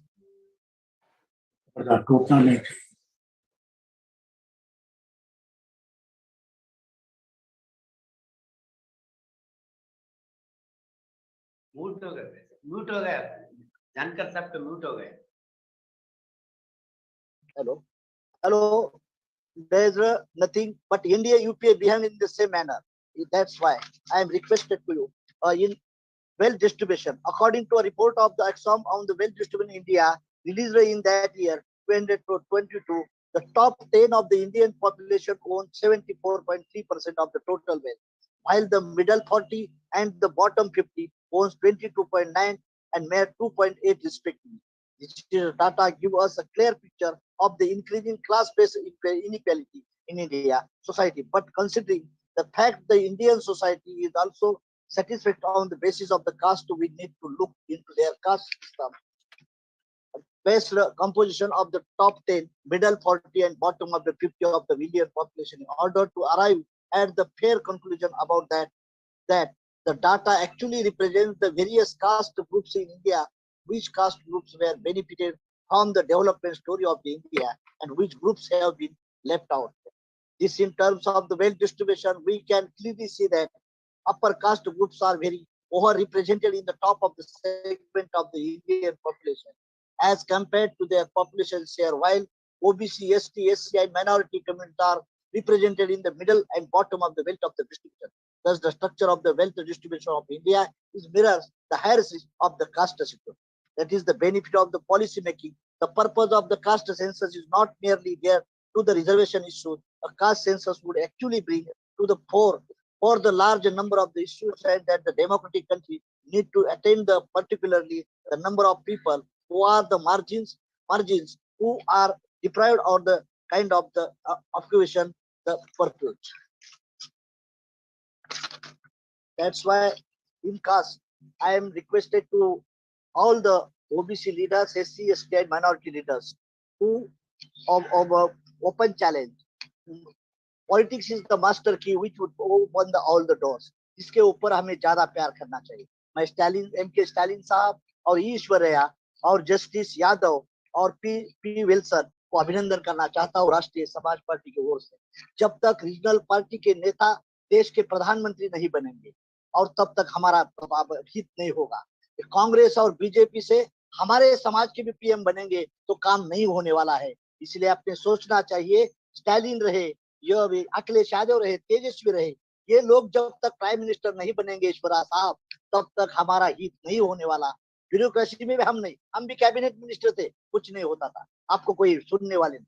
मैं तो, मेरी छोटी party है, लेकिन छोटी छोटी party के जैसा तमिलनाडु में हमारे ओबीसी का हित होता है, वैसा हर जगह ओबीसी का हित होना है. तो हमारा प्राइम मिनिस्टर, हमारा चीफ सेक्रेटरी, हमारा सुप्रीम कोर्ट का जज जब तक हमारा नहीं होगा तब तक हमारा हित नहीं होगा. इसी के साथ आपने मुझे मौका दिया. Thanks of all the peoples of that organization. Thank you. Thank you, sir. I now invite Honorable Thiru Dr. K. Kesava Rao, Member of Parliament and Parliamentary Party Leader, Bharatiya Rashtriya Samiti, to deliver the special address.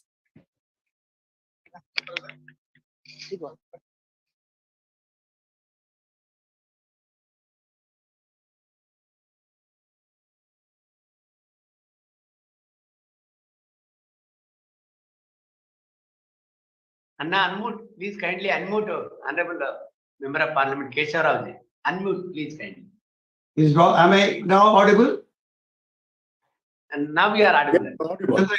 I must thank Mr. Chandraya first for all this, because he is one of those, when he left the bench, we all thought when he wanted to join us in the movement, when we were all activists there, as students or the politicians or the legislators, we thought he would only cover the course, but he is now leading us in the movement.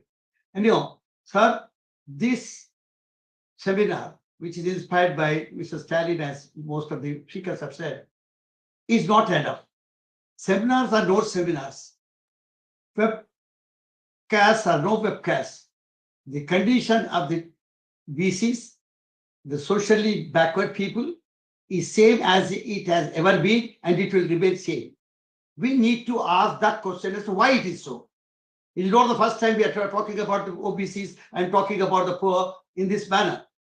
In a country like ours, in a nation, a multinational nation, which you call polarized society, it is not polarized society.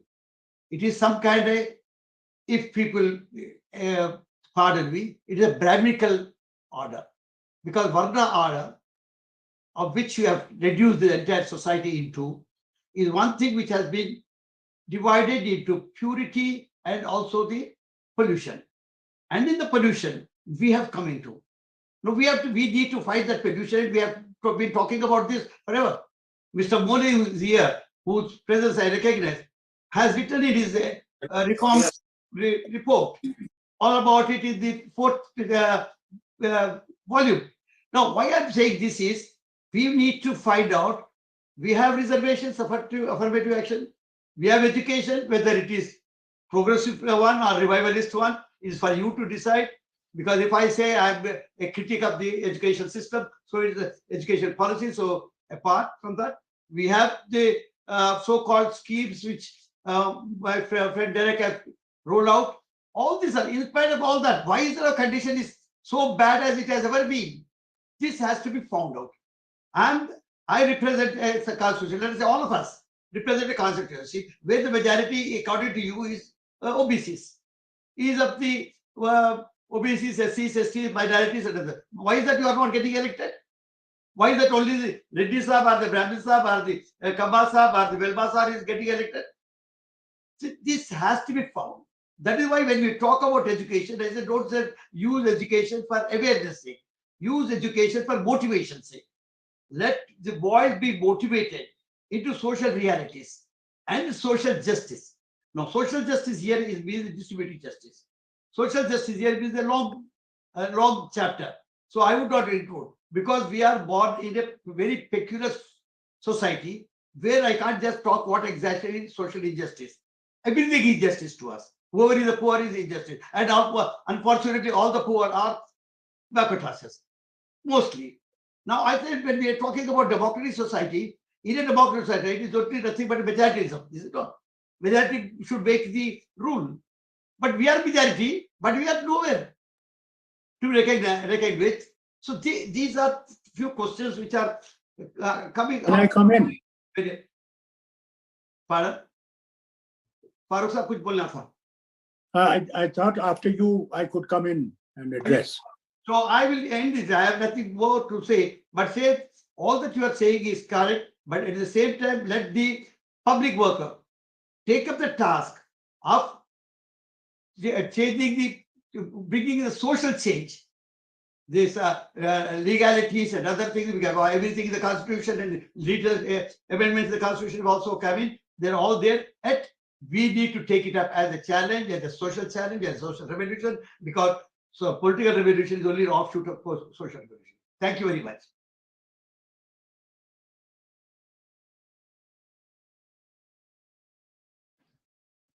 Thank you, sir. I now invite Honorable Mr. Farooq Abdullah, Member of Parliament and President of the Jammu and Kashmir National Conference, to address the gathering.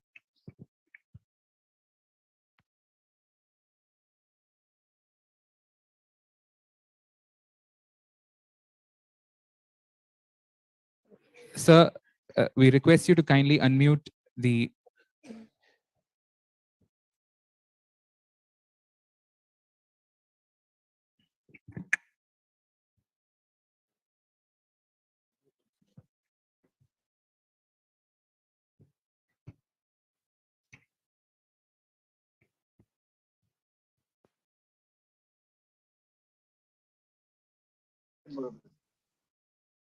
Sir, Honorable Mr. Farooq Abdullah साहब, kindly unmute.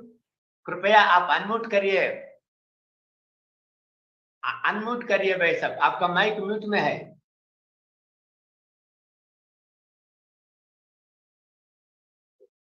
Mute में है भाई साहब.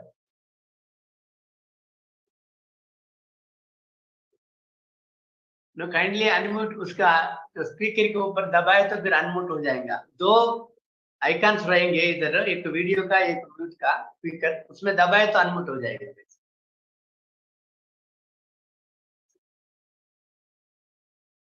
नहीं हुआ अभी. नीचे रहता भाई साहब.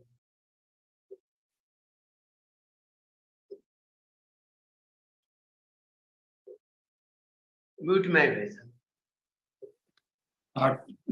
Farooq sir, please touch the screen. You will find an icon of mute at the left. You can touch that and then you can talk.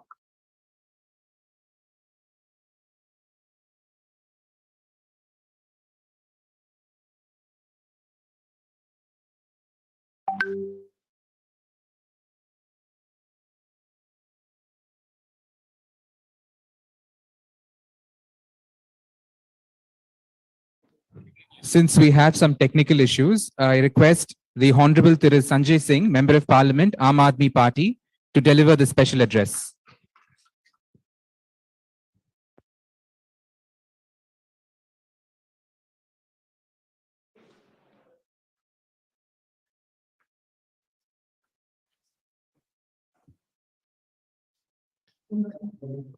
सबसे पहले मैं धन्यवाद देना चाहूंगा तमिलनाडु के मुख्यमंत्री आदरणीय एम.के. स्टालिन साहब को, पी. विल्सन साहब को, कि उन्होंने एक अच्छी चर्चा की शुरुआत की है सोशल जस्टिस के मुद्दे को लेकर। आज जिस विषय पे हम लोग चर्चा कर रहे हैं, इसकी वर्षों से लड़ाई चली आ रही। एक व्यक्ति किसके घर में पैदा होगा, ये उसके हाथ में नहीं होता। एक व्यक्ति किस जाति में पैदा होगा, ये उसके हाथ में नहीं होता। जब वो बड़ा हो जाता है, समझदार हो जाता है, तो उसको बताया जाता है कि आप अछूत हो। जन्म के आधार पर भेदभाव की व्यवस्था का हम लोग विरोध करते हैं और सामाजिक न्याय का मूल सिद्धांत यही होना चाहिए। भारत का संविधान, बाबा साहब डॉक्टर भीमराव अंबेडकर ने जो संविधान इस देश को दिया, उस संविधान की मूल आत्मा क्या है, उसकी प्रस्तावना क्या है? प्रस्तावना सामाजिक बराबरी की बात करती है, प्रस्तावना आर्थिक बराबरी की बात करती है। लेकिन आजादी के 75 साल के बाद भी अगर बुलंदशहर में सीआरपीएफ के जवान को थाने में एप्लीकेशन देनी पड़ती है कि मैं दलित समाज से हूं, मुझे पुलिस प्रोटेक्शन दीजिए, तब मैं घोड़ी पर बैठ के जाऊंगा, इसका मतलब आज भी छुआछूत और भेदभाव की व्यवस्था है। अगर आजादी के 75 साल के बाद भी कर्नाटका के अंदर एक मेंबर ऑफ पार्लियामेंट को गांव में इसलिए घुसने नहीं दिया जाता उद्घाटन करने के लिए क्योंकि वो दलित कम्युनिटी से है, अगर आजादी के 75 साल के बाद भी हाथरस जैसा कांड होता है, अगर आजादी के 75 साल के बाद भी मध्य प्रदेश में एक दलित को शमशान में अंतिम संस्कार नहीं करने दिया जाता, इसका मतलब आज भी सामाजिक न्याय का मुद्दा जीवंत है। बराबरी चाहिए और गैर बराबरी के खिलाफ हमारी लड़ाई जारी रहेगी। आज lateral SC community lateral entry के जरिए भारत की सरकार बड़े बड़े पदों पर अपने चहेते लोगों को भर्ती करते जा रही है। यूनिवर्सिटीज के अंदर देश के सारे विश्वविद्यालयों में तमाम जगहों पर आरक्षण की व्यवस्था को खत्म किया जा रहा है और भारतीय जनता पार्टी की जो माता जी हैं, उनकी मां जो है आरएसएस, उसके प्रमुख मोहन भागवत जी बिहार के चुनाव में कहते हैं रिजर्वेशन पर रिव्यू होना चाहिए, रिजर्वेशन खत्म होना चाहिए। मैं आपसे कहना चाहता हूं, जब तक इस देश के अंदर गैर बराबरी की व्यवस्था है, आरक्षण के जरिए लोगों को न्याय की व्यवस्था चलनी चाहिए, तभी वो समाज में आगे बढ़ सकते हैं। डॉक्टर लोहिया ने कहा था, डॉक्टर राम मनोहर लोहिया ने कहा था, एक व्यक्ति 0 पॉइंट पे खड़ा है, एक व्यक्ति 20 किलोमीटर आगे खड़ा है, दोनों में प्रतियोगिता नहीं कराई जा सकती। अगर आपको बराबरी की लड़ाई करानी है तो जो 0 पर खड़ा है उसको आगे लेकर आइए और तब प्रतियोगिता कराइए। और इसके लिए रिजर्वेशन का जो सिद्धांत है वो विशेष अवसर का सिद्धांत है, जो समाज के पिछड़े हुए, शोषित, वंचित लोगों को मिलना ही चाहिए। तो मैं ये कहना चाहता हूं कि जिस तरह से कास्ट सेंसस, जाति जनगणना से भाग रही है सरकार, ये क्यों भाग रहे हैं? क्योंकि इनकी जो मातृ संस्था है आरएसएस, वो चाहती है कि वर्ण व्यवस्था रहे समाज के अंदर, जाति के आधार पर भेदभाव रहे समाज के अंदर। वो चाहती है कि ये जो भेदभाव की व्यवस्था वर्षों से चली आ रही है, ये जीवित और जिंदा रहे। मैं आम आदमी पार्टी के तौर पे अरविंद केजरीवाल जी की ओर से ये कहना चाहता हूं कि हम इस जाति जनगणना के पक्ष में हैं और जातिगत जनगणना देश की सरकार को कराना चाहिए। पता तभी चलेगा किस जाति के कितने लोग हैं और तभी आप उनके साथ न्याय कर सकते हैं। अन्यथा खाली सबका साथ सबका विकास का नारा देके और कुछ लोगों को आप खरबोपति बनाते जाएं तो ये व्यवस्था चलने वाली नहीं है। आज देश की सारी संपत्ति आकाश में पूछो जहाज अडानी का, जमीन पे आ जाओ एयरपोर्ट अडानी का, समुद्र में चले जाओ सीपोर्ट अडानी का, पाताल में चले जाओ कोयला अडानी का, गैस अडानी का, आयरन ओर अडानी का, स्टील अडानी का, सीमेंट अडानी का। आज सारी की सारी संपत्ति आकाश से लेकर पाताल तक प्रधानमंत्री ने अडानी को दे दिया। 2.5 लाख करोड़ रुपए का कर्जा दिया, 86,000 करोड़ रुपए का कर्जा माफ किया। आप कहते हो सबका साथ सबका विकास? नहीं, सबका साथ सबका विकास नहीं है। विकास सिर्फ नरेंद्र मोदी जी के मित्रों का है, मित्रों का। और इस व्यवस्था को हमें बदलकर ऐसी व्यवस्था लानी पड़ेगी जिसमें आर्थिक भागीदारी भी हो, सामाजिक भागीदारी भी हो और नौकरियों में भी बराबर की भागीदारी हो, तभी ये देश आगे जब बढ़ पाएगा। मैं फिर से एक बार आप सबको बधाई देते हुए ये कास्ट सेंसस का जो मुद्दा है उसका समर्थन करते हुए आम आदमी पार्टी की ओर से, अरविंद केजरीवाल जी की ओर से आपको विश्वास दिलाना चाहता हूं कि इस लड़ाई को जब जब आप आगे बढ़ाएंगे, जहां कहीं भी हम लोगों को बुलाएंगे, सदन से लेके सड़क तक आपके साथ खड़े रहेंगे। बहुत बहुत शुक्रिया, बहुत बहुत धन्यवाद। I think it's unmuted. Thank you, sir. I now invite Honorable Mr. Farooq Abdullah, Member of Parliament and President of the Jammu and Kashmir National Conference, to deliver the special address. Thank you, Mr. Stalin, for this meeting, and to all the other leaders that have joined in this movement for India to grow for all. Those who have been deprived for years need to be brought out of that poverty and have to be given better life. That is what India should be for everyone. And for that, we must unite. And unless we unite and we form a central government, many of these things will not be possible. Anyway, we will try in our states to see where the states are being ruled by people other than the party that is in Delhi. Maybe they will be able to implement some of these things that Mr. Stalin has been able to do in Tamil Nadu. He has done a wonderful work. He has continued the legacy of Periyar and his father. And I'm sure this movement will continue in the rest of the nation. No doubt, many speakers before me have put before you the condition that OBCs face, the Adivasis face, the downtrodden face. But let us not forget that even in Brahmins, there are people who are still downtrodden. I have seen that myself. So if we want to build a future of India, an India which will really shine, now let's think of all, irrespective of what their religion is, what their caste is, what their creed is, to where they belong, what their language is. Unless we do that, this will remain a dream for this nation. I hope this movement will continue and we will strengthen it. I can assure Mr. Stalin that we are behind him and we will be united to see that this nation shines for everyone and is prosperous for everyone. That is what dream of those who fought for India's independence, gave their lives to see Nehru put the flag on 15th of August on the Lal Killa. Never forget those who died for it. Never knew one day will come when India will be free. But India needs to be free still. It is still not free. People are still poor.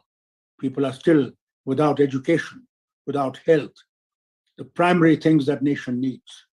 And therefore, I hope to God and I pray on this holy month of Ramadan that may He help us all to get out of this tragedy that we are facing today in our nation. My best wishes to all the leaders that are going to come and speak after me. And I hope that we see a shining India before I sleep.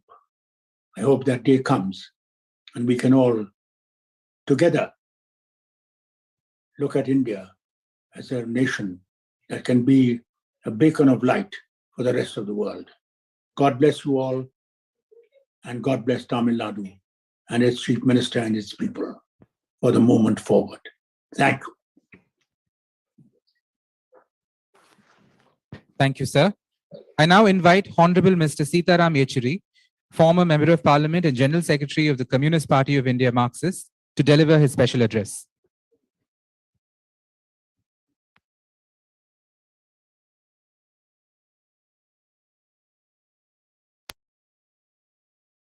Everybody present here.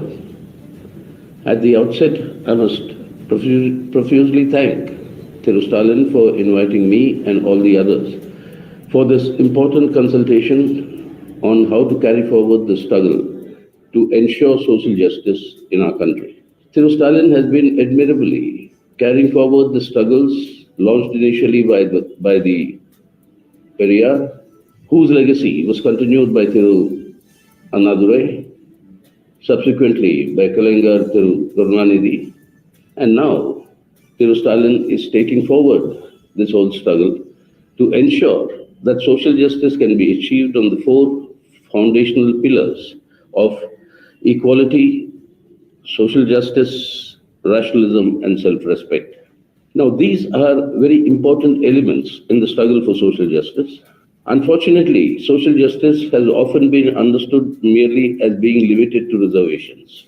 Reservations are important, are extremely important, because they open the windows of opportunity which otherwise remained closed in the caste-driven society of ours, based on caste oppression. These windows were never allowed to be opened. Reservations open these windows. So they are a necessary conditions for achieving social justice, but they are not sufficient. To make that sufficient, reservations must be accompanied by economic empowerment. And it is this economic empowerment, along with these reservations, that can give a modicum of self-respect to people who have been oppressed traditionally for centuries. The social oppression has to end. If that has to end, we all will have to act together. And this is required in a much more urgent and important manner as to be addressed in today's conditions. Because no economic empowerment would be possible without economic development. And economic development cannot be confined only to the few at the top, while the rest of the population gets immiserized. During the last 2 years, the wealth that was generated in India, 40.5% of that wealth was cornered by 1% of our population. The bottom 50% of our population had just access to 3% of that wealth. Now, this is a state of affairs in which economic empowerment to ensure social justice is achieved, it would not be possible. So this corporate communal nexus that has emerged today, that has to be fought, and the bigotry that is associated with it, based on very clear-cut communal polarization, that today is actually creating different categories of citizens in India. Reservations were also granted after the Sachar Committee report for Muslims who could be categorized as OBCs.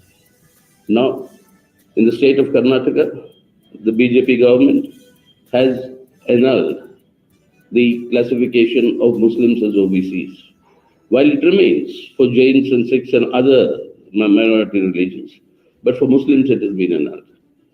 So this sort of an atmosphere of bigotry, where hatred and poisonous treatment of a particular minority, whether it's Muslims or Christians, if this sort of a situation is not controlled and this hatred is not eliminated, social justice will be a very, very distant goal.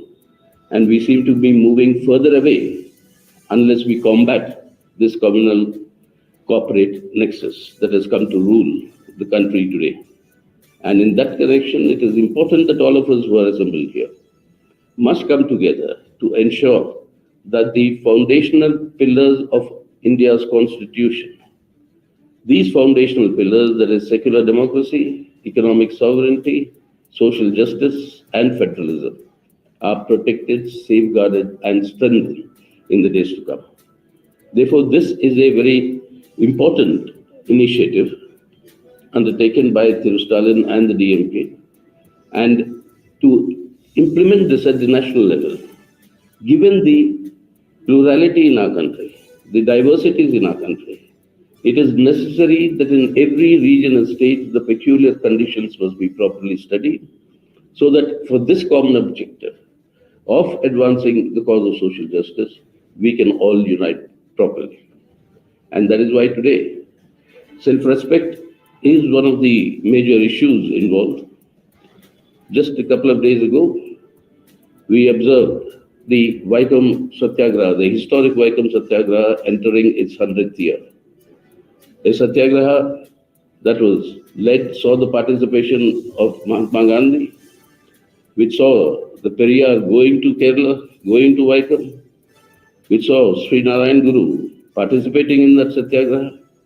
And after more than 600 days of the Satyagraha, finally, the first step of winning the battle for social justice was undertaken in the country. So therefore, today we must carry forward that struggle. We have moved forward, but we have to move much more ahead. And to carry forward that struggle, I think all of us will have to come together to ensure the Indian constitution and democracy are preserved, and on that basis, the struggle for social justice advances. I'm sure everybody here will make their contributions in order to carry this struggle forward. And I wish Thiru Stalin and the DMK to take this initiative even further and to strengthen this movement for social justice by combating the communal corporate nexus and ending bigotry in our country so that we all can live as human beings first, and then with our different labels of our religion, of our caste, whatever the other labels are, identities are. But we are first above all human beings. And that is why I think this is an important struggle, and I wish success to carry forward this struggle for all of us who are part of this struggle for social justice. Thank you. Thank you very much. Thank you, sir. I now invite Honorable Mr. D. Raja, former Member of Parliament and General Secretary of the Communist Party of India, to deliver his special address.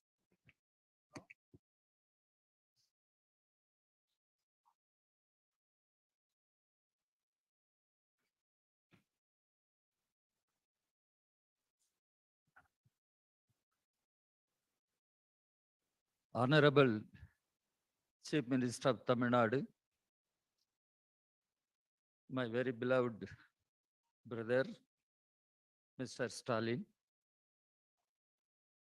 leaders of various political parties and social movements, friends, comrades, our party, the Communist Party of India, I congratulate Mr. Stalin for taking this initiative to unite all forces on the question of social justice. Tamil Nadu is a land of Thiruvalluvar. It is land of Ayodhyadas Pandit. It is land of Periyar. It is land of communist leader Singaravelu. It is land of our great Anna Kalaignar. And they all fought for social justice. They all fought for self-respect of our people in Tamil Nadu. And now Mr. Stalin has been carrying forward that legacy. I wish him all success. It so happened Periyar and Ambedkar had a great relationship. When Ambedkar went to London to participate in the Round Table Conference, Ambedkar was undermined by several forces. At that point of time, it was Periyar who came out openly supporting Ambedkar, and he wrote series of articles in Kudiyarasu. That is the relationship, that is the commitment Periyar had with Ambedkar. Now we are discussing the question of social justice. At this point of time, our country is in an all-pervasive crisis, social, economic, and political. And the constitution is under attack. Dr. Ambedkar was the prime architect of our constitution. Our constitution makes it clear Indian state should be a secular state. Indian state should be a welfare state. Indian state should be a federal state. But what is happening today? The forces of communal fascism, the forces of right reaction are taking all efforts, steps to impose a monolithic, illiberal, medieval, socio-political order on our people, which is to perpetuate the caste system, the inequality. Again, our constitution makes it clear. Justice, social, political, and economic. The constitution makes it clear. Liberty, equality, and fraternity. They constitute a trinity, and you cannot separate one from other.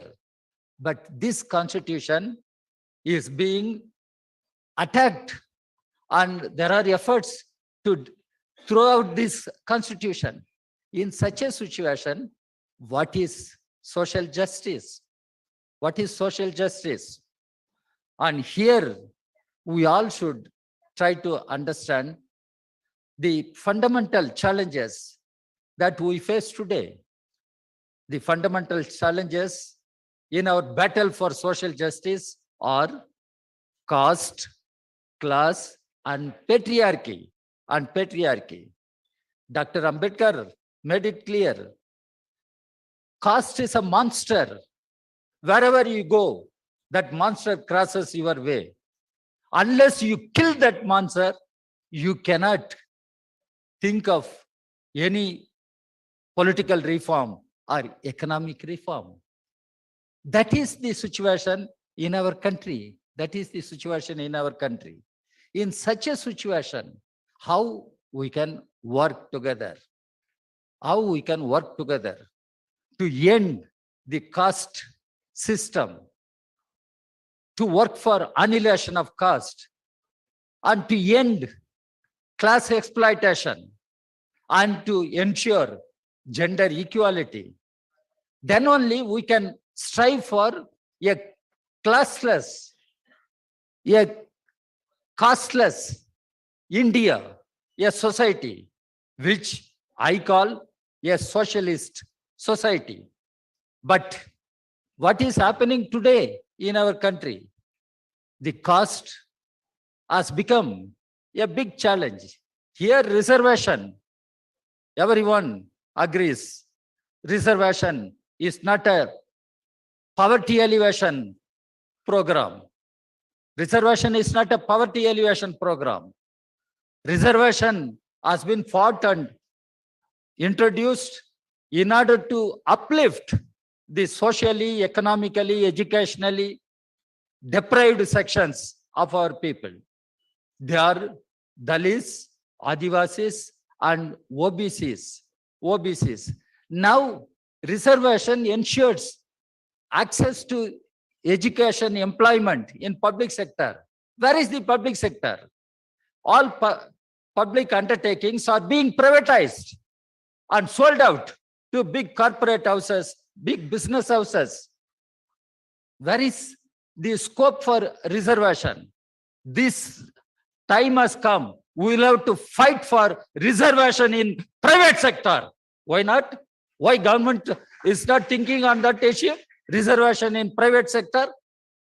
Because on one side, public sector is being dismantled and no reservation in private sector. How to overcome this problem? How to overcome this problem? Here, cost matters, but how to do it? I do not want to go to the history, what happened in 1931, the first census. But now, what is happening? In 1997, when the United Front government was there, when Comrade Indrajit Gupta, our communist leader, was Home Minister, a notification was issued by Welfare Ministry. That is to say, caste to be included as a category. After that, Mr. Vajpayee came to power. That notification has been cancelled. Now again, we are raising this issue. There should be caste census. Yes, there should be caste census as part of data. Earlier, socio-economic survey was done, but even that report was not made public. When we say caste census must be made. Our party has supported. In Bihar, the state government has initiated. Our party is with the state government supporting this demand.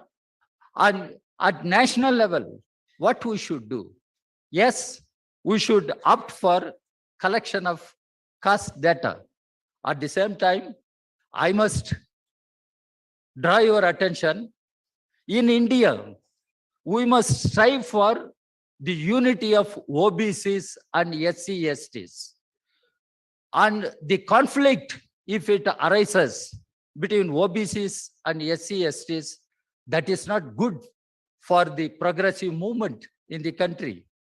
So we must strive for uniting OBCs and the SC/ST people. And we must fight unitedly for all demands for the socially deprived people for ages. Here, we must strive for a new India free from caste, exploitations, enslavements. And that is the issue which comes before us. Here, we can go on discussing, but how to reach out to the people, how to unite the political forces, how to unite the social movements which stand for social justice, It is a long-drawn battle. But we will have to wage this battle, and we will have to fight and win this battle, because there are the right-wing forces, communal fascist forces.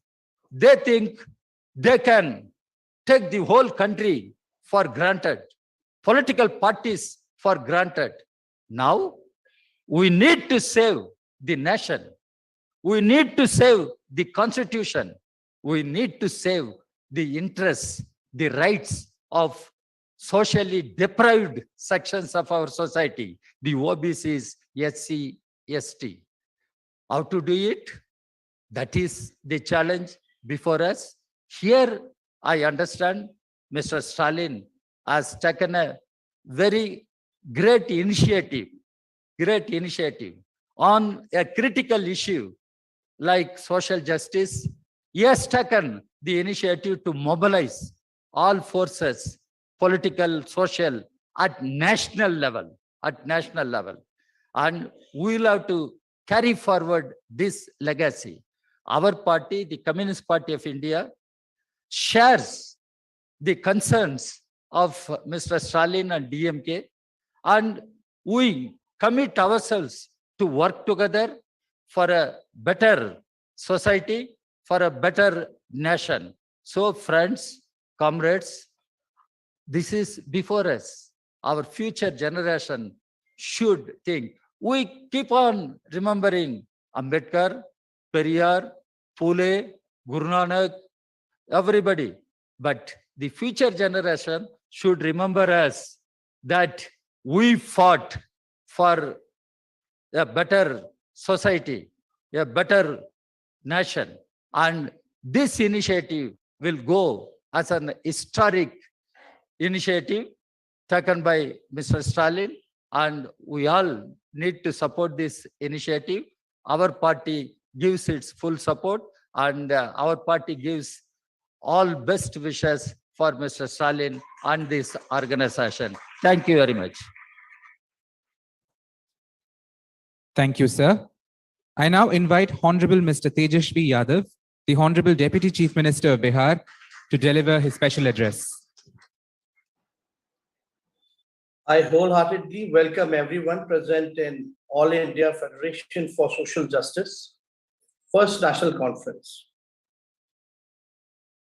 अभी पूर्व में जितने भी वक्ताएं थे, उन सब की बातें जो हैं हम सुन रहे थे, और बड़ी खुशी हुई इस बात को लेकर के कि सभी लोग जो हैं इस बात को बोल रहे हैं कि कास्ट सर्वे जो है वो होना चाहिए, कास्ट सेंसस जो है वो होना चाहिए।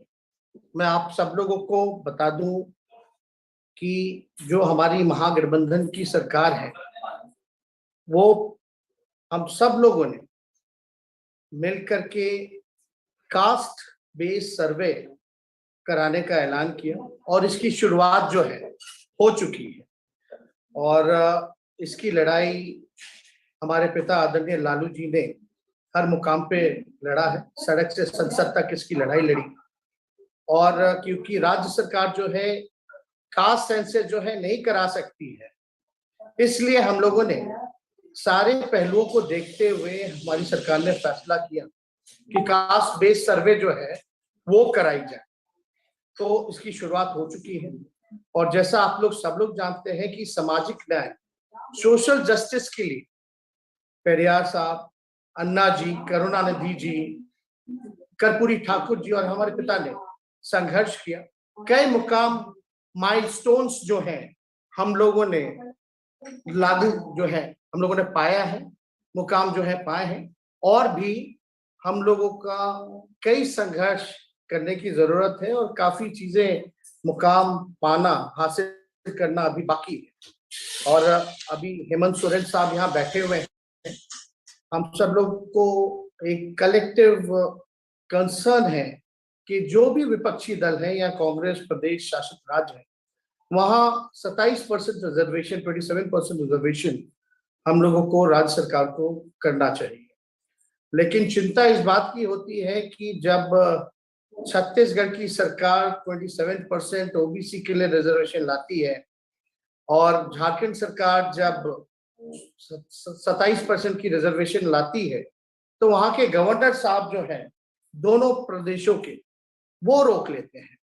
इसका स्पष्ट मानना यह है कि इशारा कहीं और से होता है। और मैं फारूक अब्दुल्ला जी की बात से टोटल सहमत हूं कि जब तक सत्ता में, दिल्ली के सत्ता में जो लोग काबिज हैं, जिनकी विचारधारा जो है आरएसएस की है, और जब तक उनको हटाया नहीं जाएगा, सत्ता से बेदखल नहीं किया जाएगा, तब तक हम लोगों को पिछड़ों का, गरीबों का अधिकार नहीं मिलेगा। और इसके लिए हम सब लोगों को लड़ाई लड़ने की जरूरत है। अपने अपने ईगोज को दूर रख करके एक हो करके लड़ाई जो है वो लड़ना चाहिए। और पहले भी, पूर्व में भी हम लोगों ने देखा है कि जब भी भाजपा धार्मिक उन्माद या धार्मिक ध्रुवीकरण जब भी करती है, जब भी सोसाइटी को कॉमनलाइज करती है, तो इनको हराने के लिए हम लोगों ने पहले भी देखा है कि सामाजिक न्याय की जो राजनीति है, उसी से हम जो है इनको हरा सकते हैं। और सबसे बड़ी आबादी जो है सब लोग जानते हैं कि किसकी है। तो एक बार जब कास्ट बेस्ड सर्वे बिहार में, हमको लगता है कि मई के 1-2 महीनों में जो है ये पूरा आ जाएगा, तो उसी हिसाब से हम अपनी सरकार की योजनाएं जो है वो बनाने का काम करेंगे। और जो अंतिम पैदान पे खड़ा जो समाज है, जो back bencher of the society है, उनको मुख्य धारा में हम सब लोग जो है लाने का हमारी सरकार जो है प्रयास करने का काम करेगी। लेकिन आज की स्थिति में देखिए, देश में जो माहौल है, there is no OBC representation as per OBC population in universities या इन सेंट्रल गवर्नमेंट इंस्टीट्यूशंस। तो ये काफी जो है चिंता का सवाल है। जहां यूनिवर्सिटी में देख लीजिए तो ओबी पॉपुलेशन के हिसाब से हम लोगों का रिजर्वेशन नहीं है। जितने सेंट्रल इंस्टीट्यूशंस हैं वहां रिप्रेजेंटेशन हमारा जो होना चाहिए वो नहीं है। और आप देखिएगा जुडिशरी में हम लोगों की भी मांग लगातार रही है कि जुडिशरी में रिजर्वेशन जो है वो होना चाहिए। और मेरे मानना है कि ओबीसी कोटा को as per OBC population increase करना चाहिए। तो इसकी लड़ाई जो है हम सब लोगों को मिलकर के जो है वो लड़ना है। और साथ ही साथ आप देखिएगा कि सारी सत्ता में बैठे हुए, दिल्ली में बैठे हुए जो लोग हैं, वो एंटी ओबीसी तो है ही, एंटी सोशल जस्टिस तो है ही, एंटी रिजर्वेशन भी है।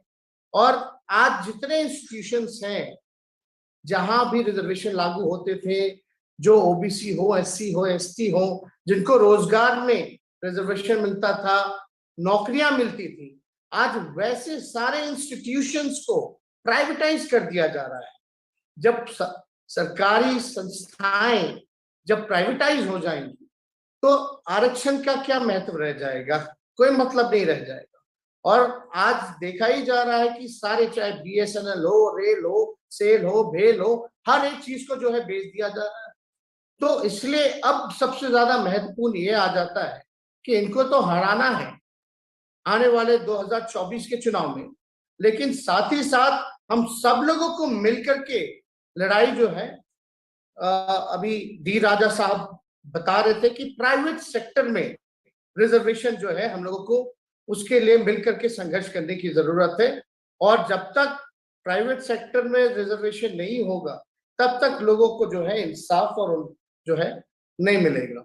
और बड़ी खुशी की बात है कि आज सब लोग जो है ये पहला नेशनल कॉन्फ्रेंस में, जिसमें मैं धन्यवाद देना चाहता हूँ तमिलनाडु के चीफ मिनिस्टर स्टालिन साहब का कि उन्होंने इसके लिए बहुत पहल की है, विल्सन साहब का मैं ऐश्वर्या जी का धन्यवाद करना चाहता हूँ, वीरमणि जी का धन्यवाद करना चाहता हूँ कि जब जब ये याद करते हैं हम हमेशा मौजूद रहते हैं। और ये पिछले साल जब हमारी मीटिंग हुई थी उसमें ये निर्णय लिया गया था कि अगले बार से जो है नेशनल कॉन्फ्रेंस हम लोग जो है करेंगे। तो आज इसकी शुरुआत हुई है, तो मुझे बड़ी खुशी हुई कि पहल जो है, गाड़ी जो है आगे बढ़ी है और मिलकर के लड़ाई लड़ना है और अपने लोगों को अधिकार की लड़ाई जो है वो लड़ करके उनको अधिकार हम लोग मिलकर के दिलाएंगे। तो सभी लोगों को यहाँ मौजूद कॉन्फ्रेंस में जितने लोग हैं सब लोगों का मैं अभिनंदन करता हूँ, आप सब लोगों का स्वागत करता हूँ, सलाम करता हूँ और ज्यादा समय ना लेते हुए हम अपनी बातों को यहीं समाप्त करते हैं। आप सब लोगों का बहुत बहुत धन्यवाद। जय हिंद। तेजस्वी जी, अगली कॉन्फ्रेंस आप पटना में कराइए। देश भर अरे आप कहीं भी चाहिए, हम तो तैयार हैं। अगली कॉन्फ्रेंस हम जरूर, आप लोग चाहेंगे तो हम पटना में ऑर्गेनाइज करा देंगे। लेकिन हम देखिए इतने प्रतिबद्ध हैं। लास्ट टाइम आप लोगों ने जब मीटिंग में हमको बुलाया था उस समय हम हनीमून पे थे दुबई में, और उस समय भी हम आपका जो मीटिंग कॉन्फ्रेंस जो है वो अटेंड किया। और मुझे खुशी है जब ये मीटिंग कर रहे तो हम पिता बन चुके। तो बहुत बहुत आप सब लोगों को धन्यवाद। जरूर हम अपनी मीटिंग जो है आप लोग चाहेंगे तो पटना में ऑर्गेनाइज कराएंगे। बहुत बहुत शुक्रिया।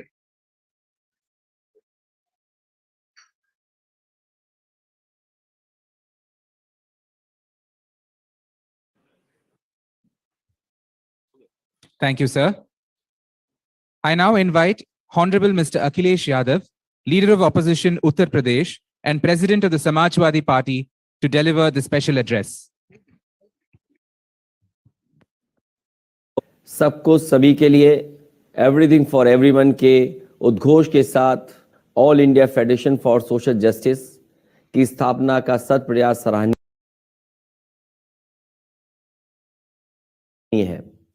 तमिलनाडु के मुख्यमंत्री और डीएम के माननीय अध्यक्ष श्री M.K. स्टालिन ने सामाजिक जागरूकता के लिए जो पहल की है वह सामाजिक न्याय की शक्तियों को एकजुट करने में सार्थक साबित होगी।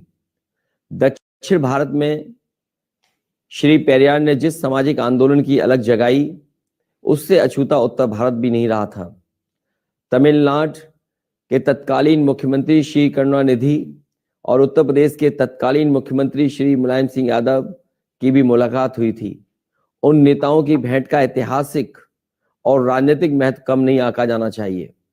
डॉक्टर राम मनोहर लोहिया ने जिस सामाजिक न्याय की अनिवार्यता पर बल दिया था, समाजवादी पार्टी की उसके प्रति अटूट प्रतिबद्धता रही है। डॉक्टर लोहिया ने पिछड़ों के लिए संसोपा ने बांधी गांठ, पिछड़े पावे 100 में 60 की सामाजिक व्यवस्था के साथ ही विशेष अवसर के सिद्धांत का भी प्रतिपादन किया था, जो संविधान में आरक्षण का आधार बना। समाजवादी पार्टी समानता, सामाजिक न्याय तथा आत्मसम्मान के लिए लड़ाई में हर कदम पर सहभाग के लिए प्रतिबद्ध है। स्मरणीय है कि समाजवादी पार्टी ने पूर्व रक्षा मंत्री तथा पूर्व मुख्यमंत्री उत्तर प्रदेश नेताजी श्री मुलायम सिंह यादव के नेतृत्व में मंडल कमीशन की रिपोर्ट को लागू कराने के लिए लंबा आंदोलन चलाया था। हजारों समाजवादी कार्यकर्ताओं ने जेल यातनाएं सही, तब जाकर के मंडल कमीशन की रिपोर्ट लागू हो सकी। समाजवादी पार्टी सबके लिए हक और सम्मान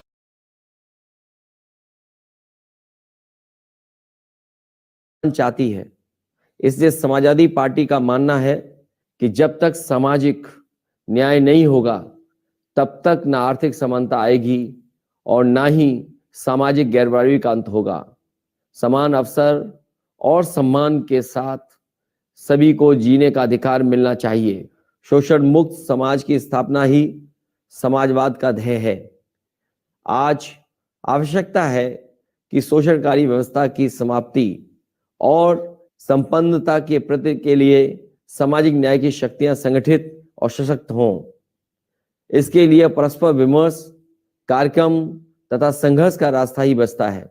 समाजवादी पार्टी माननीय मुख्यमंत्री श्री M.K. स्टैलिन के नेतृत्व में all India federation for social justice की पहली बैठक की सफलता की कामना करती है।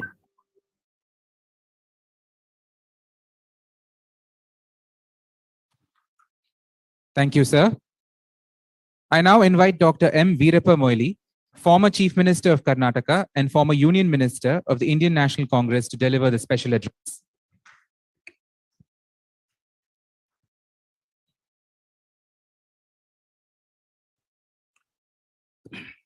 Friends, I'm highly grateful for the cordial invitation rendered to Indian National Congress by Sri M.K. Stalin to participate in the All India Federation for Social Justice. When I landed in the airport, our AICC President, Mr. Mallikarjuna Kharge, told me, rather directed me to proceed to the venue of this meet and participate it and communicate to this federation and all of you that Indian National Congress is with you to fight for all the social justice. You know, social change cannot be effected unless there is proper social justice. History of the many civilizations we found, including India, that people suffer, particularly OBC, SC, ST, they suffer from the long drawn feeling like Stockholm syndrome, where they suffer, they are exploited, and after some time, they just enjoy it. That is why that we need to liberate the OBCs and the SC, ST to enjoy the fruits of democracy. Our friend who spoke earlier, he said,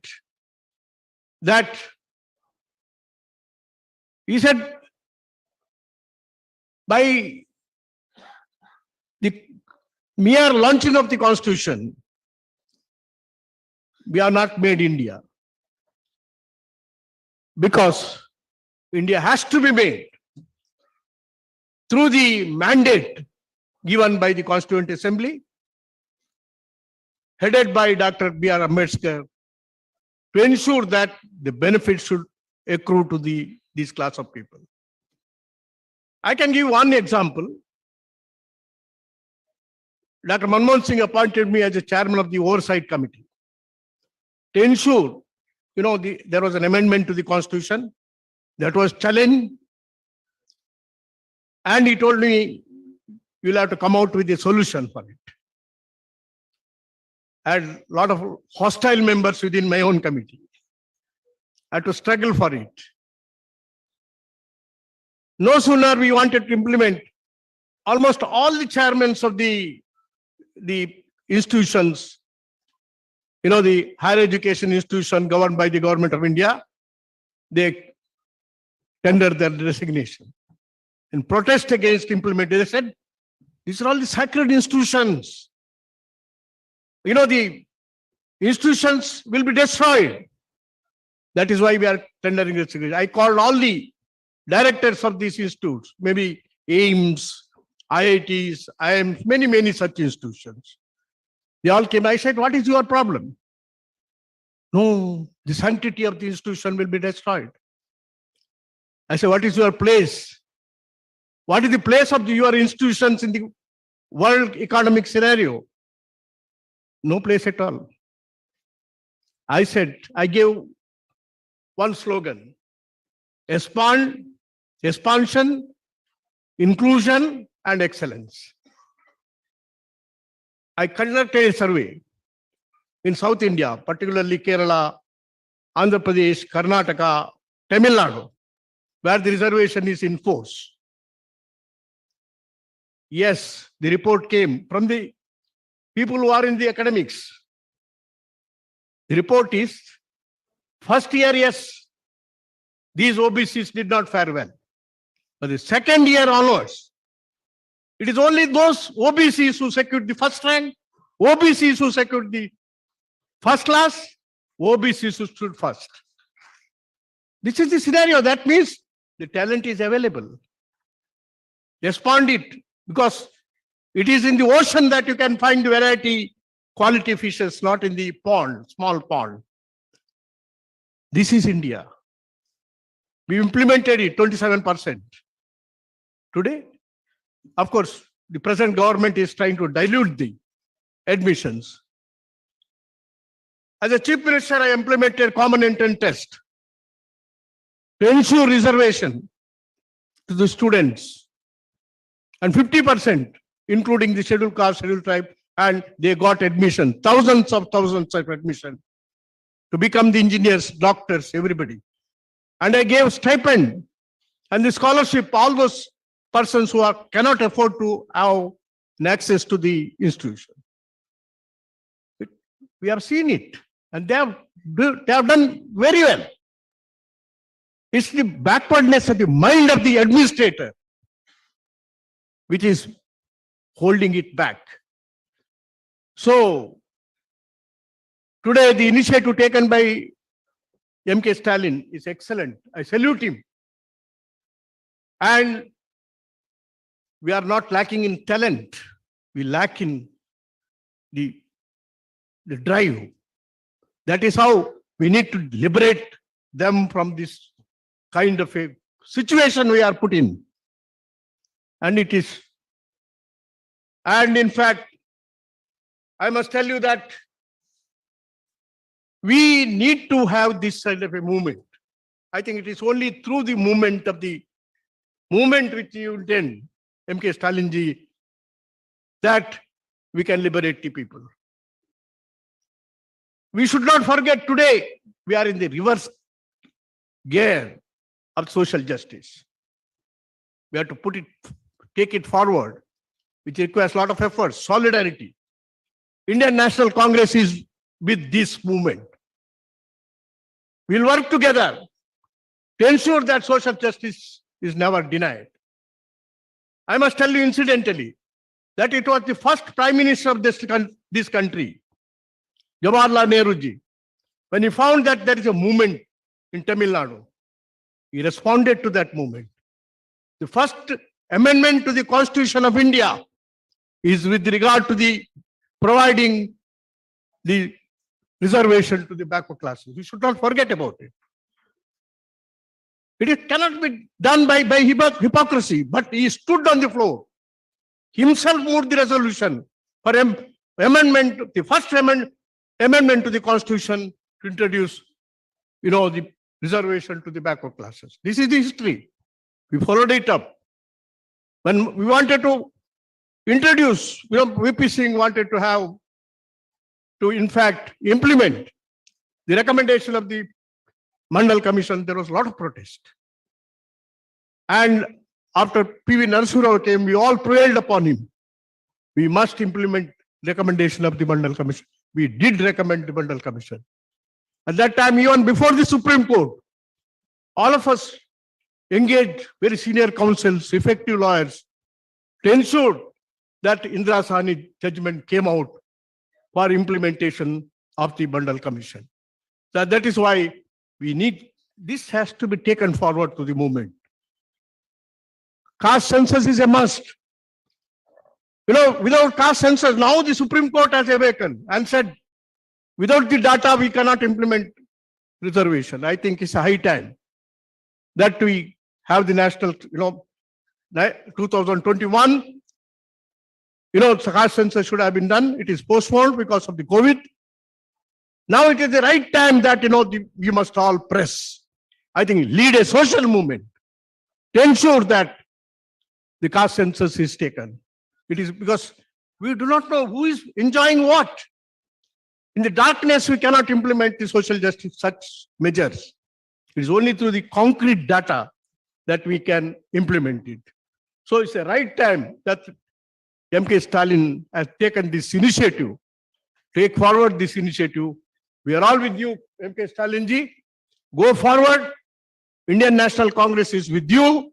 Wholeheartedly, we support this move and we take forward this great struggle, historical struggle which you have initiated. We are with you, and we are with you in the letter and spirit.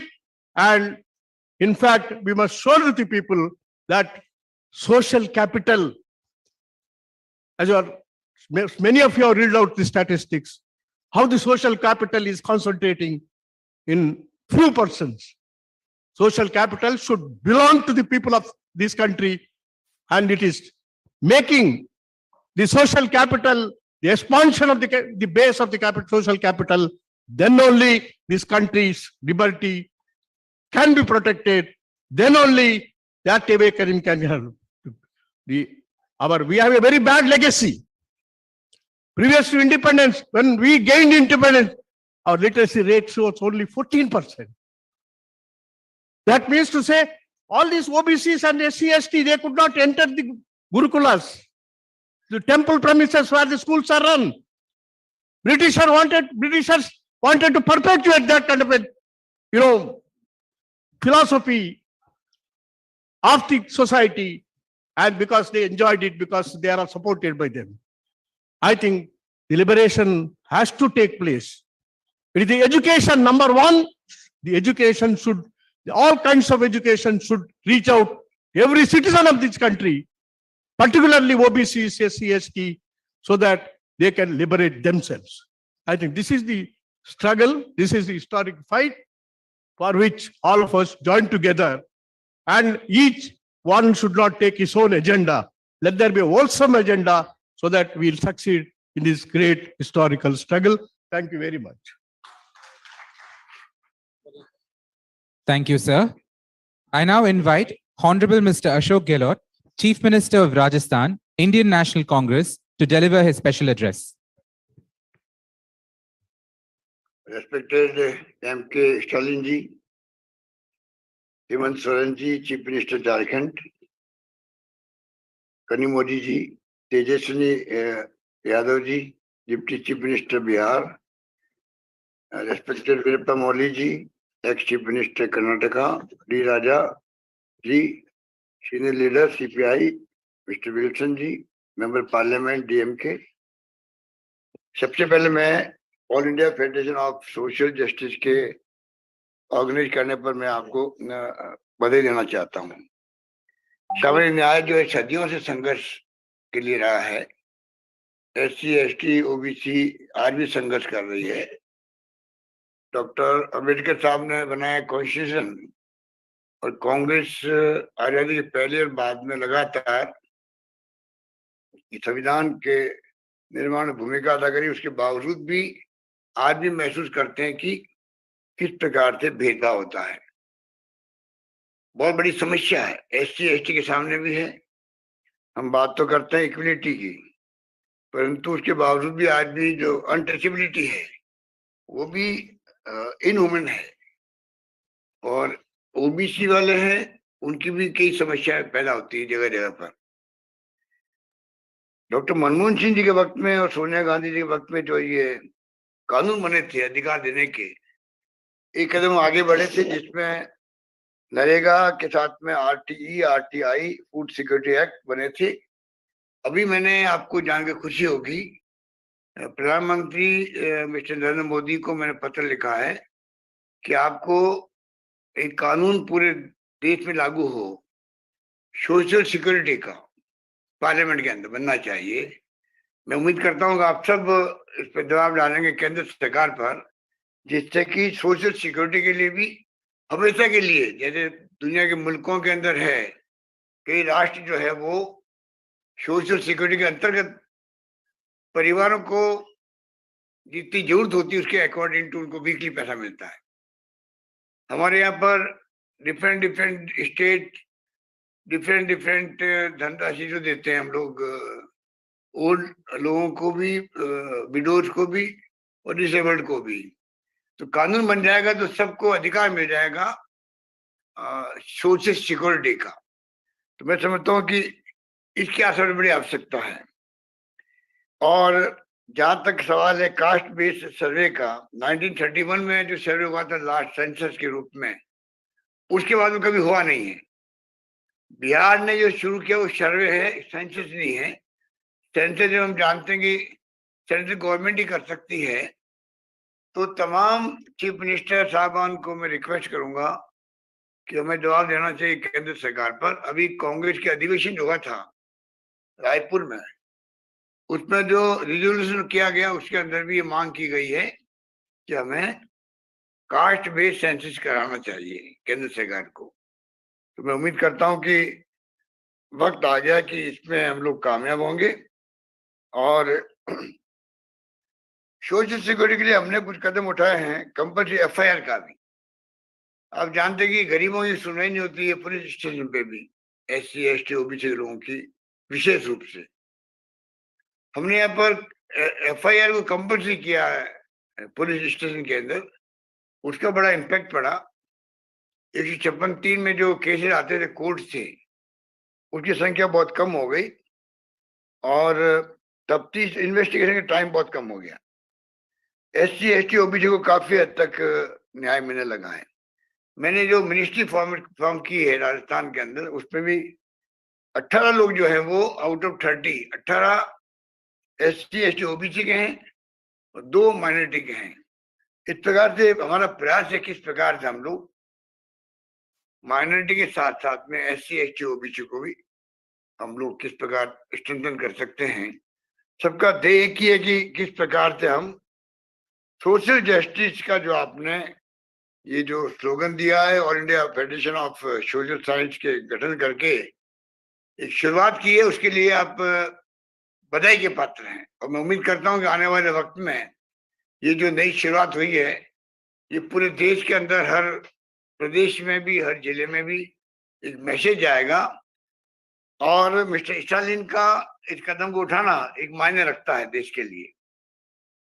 मैं समझता हूं कि हमारी Congress party भी, अन्य party मिलकर के social justice कैसे मिले हर व्यक्ति को, जो सपना डॉक्टर अम्बेडकर का भी था, कई नेताओं का भी था, कई महापुरुषों का भी था देश के अंदर, चाहे वो महाराष्ट्र के हो, तमिलनाडु के हों या देश के किसी भाग के हों, उन सबका सपना पूरा करने के लिए मिस्टर स्टालिन, आपको मैं बहुत बहुत बधाई देना चाहता हूँ। और उम्मीद करता हूँ कि आपका जो ये पहल किया आपने, उसमें आपको सबका सहयोग मिलेगा। इस काम को हम लोग और मजबूती से आगे बढ़ा पाएंगे। धन्यवाद आपका, बहुत बहुत धन्यवाद।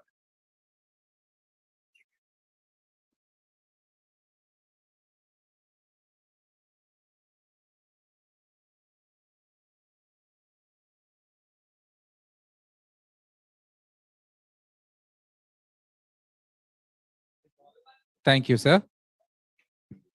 I now invite Honorable Mr. Thol Thirumavalavan, Member of Parliament, Tamil Nadu, and President of the Vidudalai Sirutaigal Katchi, to deliver his special address.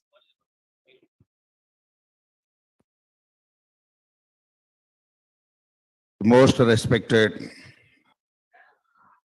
our Chief Minister of Tamil Nadu and all other respected leaders of various political parties and social organizations.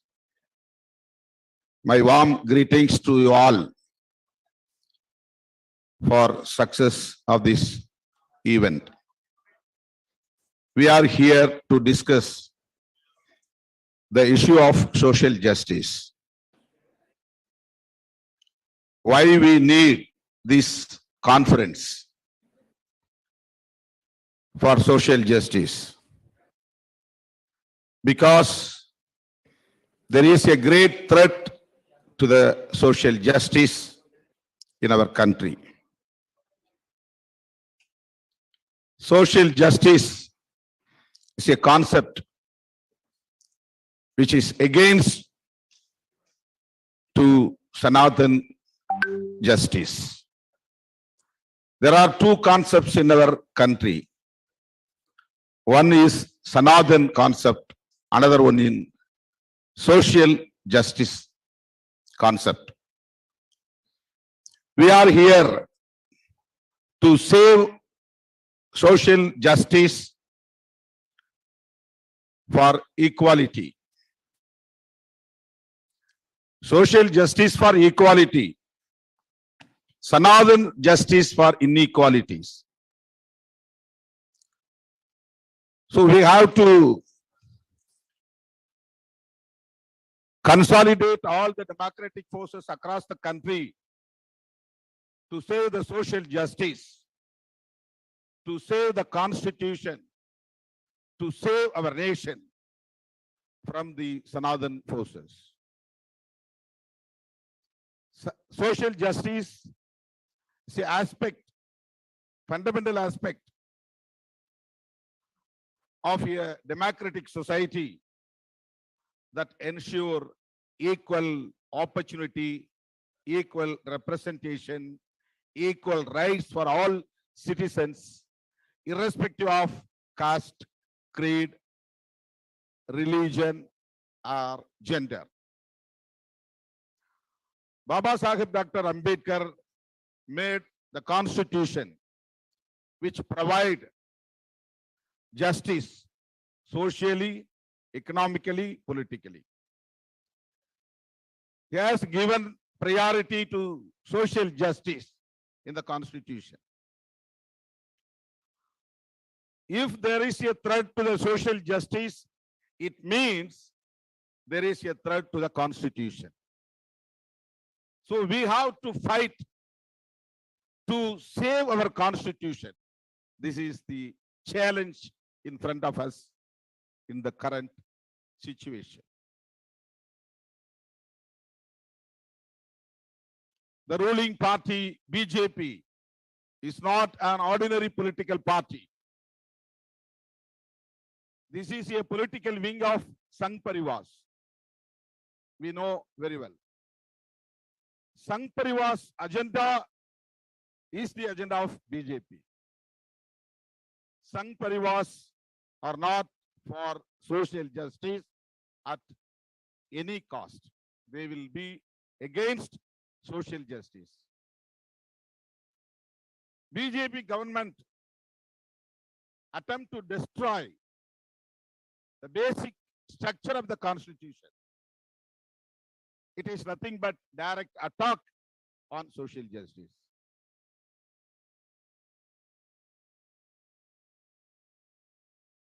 So we have to fight against these Sanatan forces to save our constitution.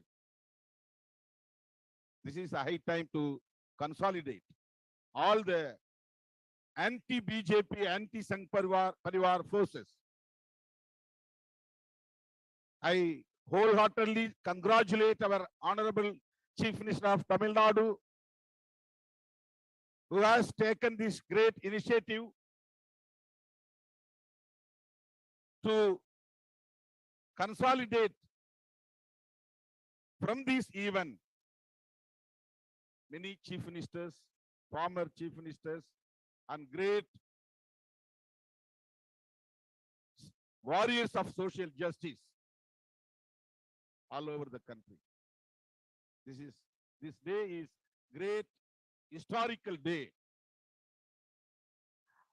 which made by our Honorable CM of Tamil Nadu.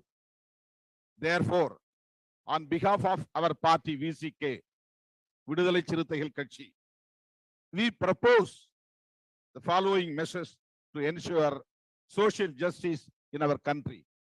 Firstly, we must demand an increase in the reservation for OBCs, including religious minorities, scheduled castes and scheduled tribes.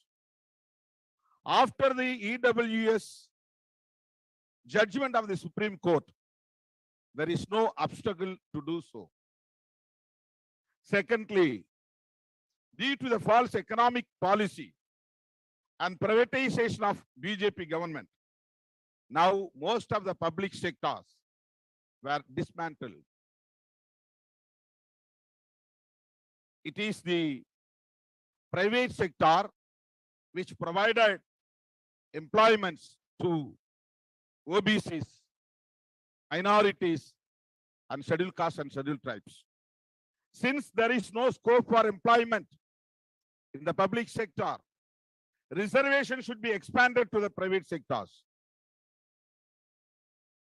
Our National General Secretary of CPI, Anand D. Raja, emphasized this demand, this issue.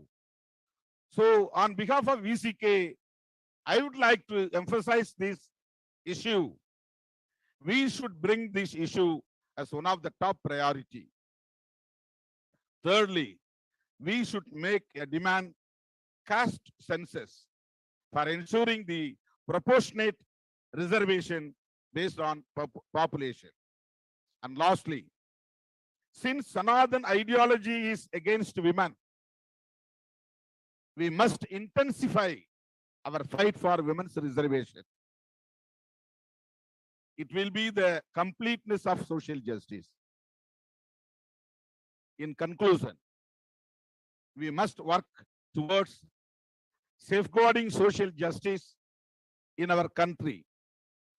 Upholding the principles of social justice is essential to ensure equal representation, equal opportunity, and equal rights for all citizens. We will be there, VCK. We will be there with you all forever to defeat Sanatana forces who are the enemies of social justice and the Constitution of India. Let's work together to save Constitution and save nation through safeguarding social justice. Thank you.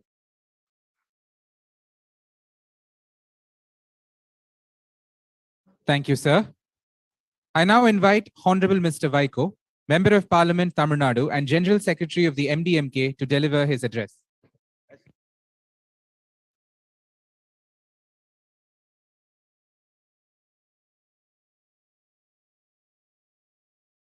Great privilege to participate in the discussion, physical and virtual discussion of All India Federation for Social Justice, which was launched by our Honorable Chief Minister, Dalapati Stalin, who is taking this state to the pinnacles of glory by his able administration and Dravida model governance.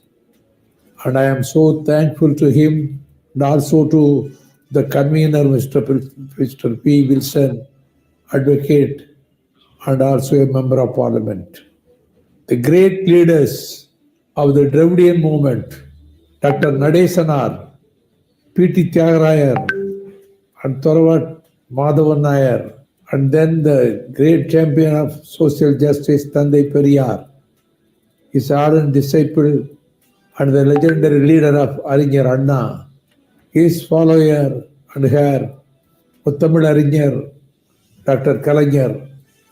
All these leaders have laid the foundation stone for a society to eradicate the inequalities, casteism, and superstition, and by establishing an order comprising equality, social justice, rationalism, and free speech. Mr. Stalin declared that everything for everyone This concept was there in Sangam literature 2000 years ago. Yadum ure yavarum kelir. Every home is my home and everybody is my kith and kin. Dr. Kalaignar adopted a resolution when VP Singh lost his crown by implementing Mandal Commission, and also he innovated a new scheme, Samatvapuram, where persons belonging to all castes come and live together, sharing the common hall, community hall, common well, even common burial ground. And then Mr. Stalin removed the thorn. It was in the heart of Tandai Periyar, declaring that all persons consisting of all castes could be made archakas, priests in the temple. So federation was established during the 74th Republic Day celebrations by the declaration of our Chief Minister, who is taking the torch towards social justice. Social justice is the concept of Dravidian movement. Social justice means DMK. DMK means social justice. Now we have to be very careful. There are divisive forces trying their ugly heads with venom to undo the achievements of social justice. Let us march together, shoulder to shoulder, to fight against these ugly groups, and it is our duty to go together and to establish social justice. This federation will do this. Definitely, it will be a success. We will be all part of it, a part of this federation. Once again, I express my thanks to Mr. Stalin and Mr. P. Wilson.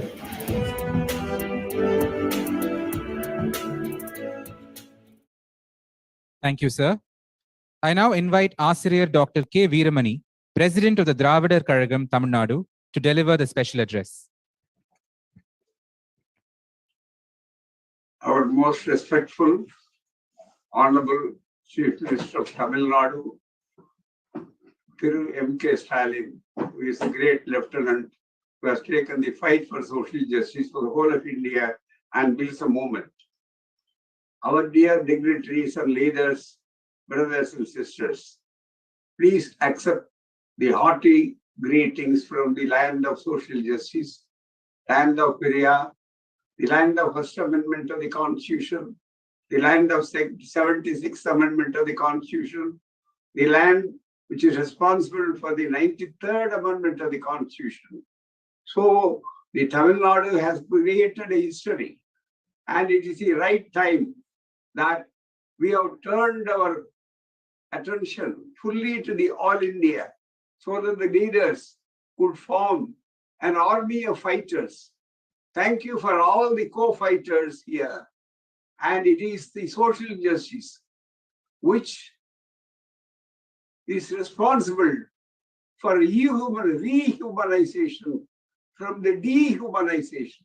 The caste system has dehumanized us, and it is the social justice which wants to rehumanize us, because the caste system was imported in our society long time back. Now it is unfortunate and very shameful that is being taken and exported to the other countries. So it is high time that social justice is the only remedy which could take us far away and make us as humanize our feelings, humanize our people. It is the voice of the depressed and the downtrodden. And what the days of Dronacharya and Ekalavas are over. Now this is an area. What we want is not charity, my dear brothers and sisters. And we are on the fighting field, war front. Why? Because we have suffered a lot for thousands and thousands of years. We are the sufferers. No sufferers will tolerate up to a point. That is why this conference, this is not mere a conference. This is a call for a fight, for firefighting. Because this lands from not only social justice, this is a social transformation. The political power, change of political power is nothing but transfer of power.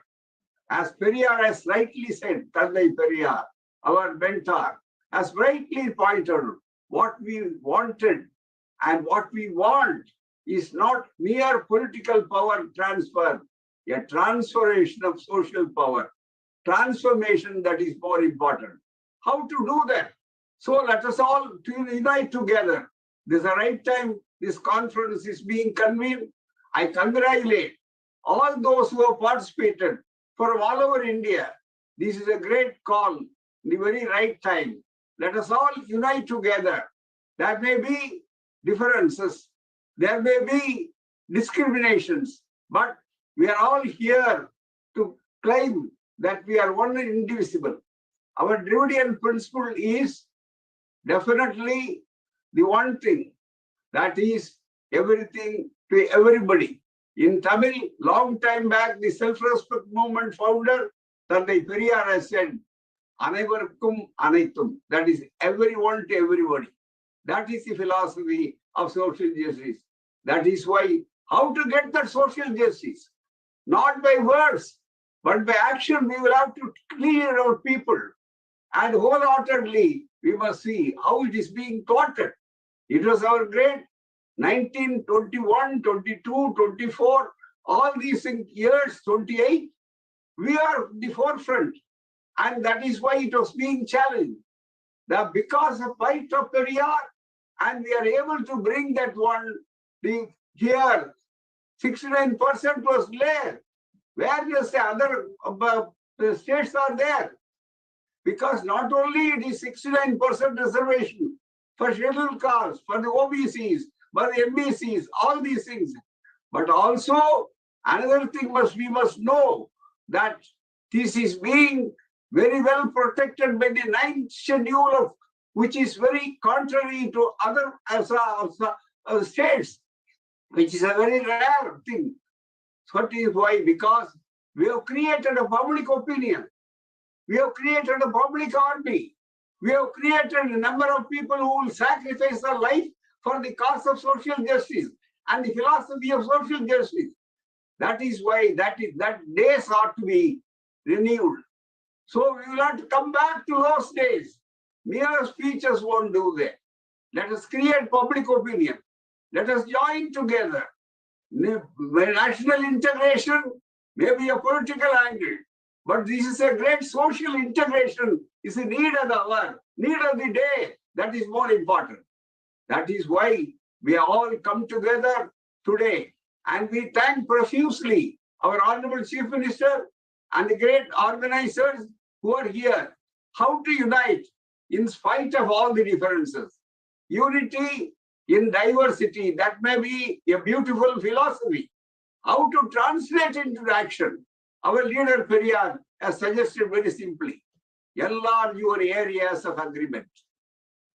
Discard your area of disagreement. Division should not be there. We must come together. We must come, because the social justice and secularism are the two planks, two things that is very important. For that, self-respect is much more to be a rare thing. Only rationality and self-respect distinguishes human beings from animals. That is why social justice is the only thing we could always think of the remedy. My dear brothers and sisters, let us take a walk, and we will have to take it further. I entirely agree with my previous speeches that the caste data must be secure. Unless and until that is there. And they say, oh, the caste, why you are renewing the caste and all these things. Have you abolished caste? In our constitution itself, there are 18 words, 18 times the caste is used. Only untouchability is abolished, not caste. We request there must be a special amendment. Let us all try. If you want to do away with the caste, we welcome it. If you want the one nation, one election, one ration card, everything one. Why not the one caste? Why not one graveyard? Because that is the only way to get liberty, equality, and fraternity. That is why social justice is a large vision. Social justice is not a concept. It is a way of life. It is the only thing which could deliver us from the great deliverance, from the great differences, from the oppressed community. So let us all fight together. Let us join together. And our leader is there to lead us. This is a great army of firefighters. This is an army of great unity. This is an army of great social integration. Let us take the flag. And we might have won the battles or lost the battles. The war is yet to be won. This is there. The war front lieutenant is there. I am always congratulate him because he is the exemplary chief minister of the whole Dravidian model. Let us all follow together because this is nothing but humanization. Thank you very much. Hello, I am Islam.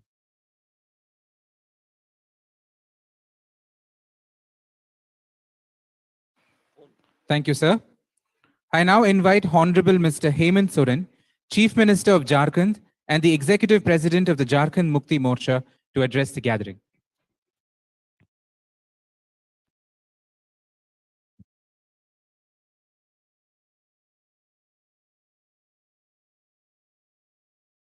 Okay सबसे पहले आज all India federation of for social justice के इस conference को आयोजित करने के लिए तमिलनाडु सीएम और डीएम के चीफ ऑनरेबल थिरु एम.के. स्टालिन जी को मैं बहुत बहुत शुभकामनाएं और धन्यवाद देता हूं कि आज आपने सोशल जस्टिस के लिए इतने सारे महानुभावों को यहाँ हमारे साथ एक प्लेटफॉर्म पे लाके एक भव्य डिस्कशन किया है। आज इसमें गहलोत जी शामिल हुए हैं, तेजस्वी जी शामिल हुए हैं, आदरणीय सीताराम येचुरी जी भी आए, डी राजा साहब आए, अखिलेश भाई भी इन्होंने हिस्सा लिया, आदरणीय फारूक अब्दुल्ला जी ने भी हिस्सा लिया, मनोज सिंह जी ने भी लिया, मनोज झा जी ने भी लिया, कई गणमान्य अतिथियों ने हिस्सा लिया है। कुछ बातें उनकी भी हमने सुनी। आज सोशल जस्टिस को लेकर इन सभी को आज इस कॉन्फ्रेंस में शामिल होने के लिए मैं अपनी ओर से पहले तो सबको बड़ा कम बोलता हूं, जोहार करता हूं, नमस्ते करता हूं, आदाब करता हूं। जब हम सोशल जस्टिस की बात करते हैं तो डेफिनेटली सीधे तौर पर एसटी, एससी, ओबीसी महिलाओं के संदर्भ में उनके हक अधिकारों की रक्षा को लेकर बातें उठती हैं।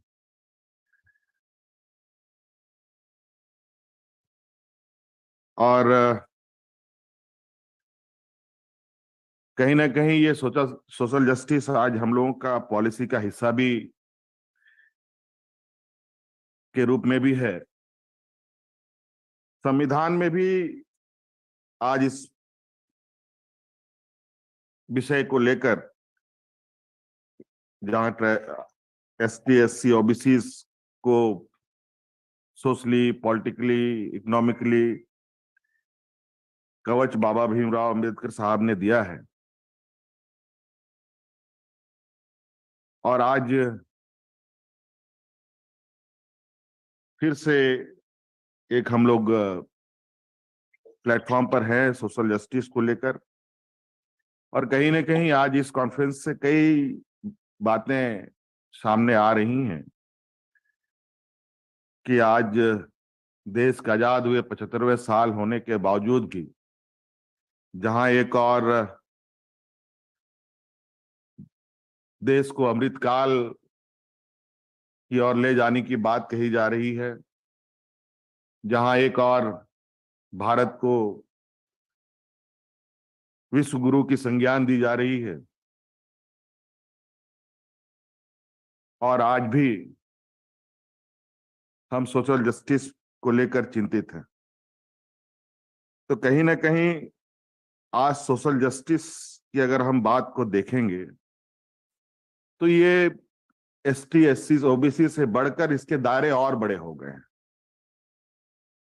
जहां तक हमारे छोटे बुद्धि में जो समझ में आ रही है,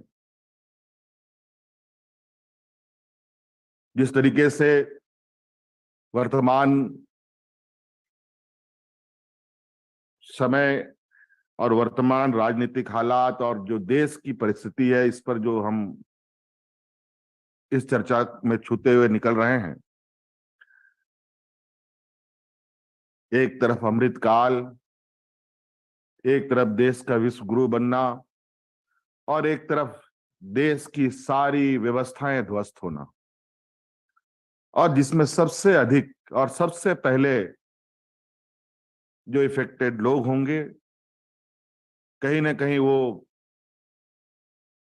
ST, SC, OBC, minorities, women, यही समूह होंगे, यही लोग होंगे।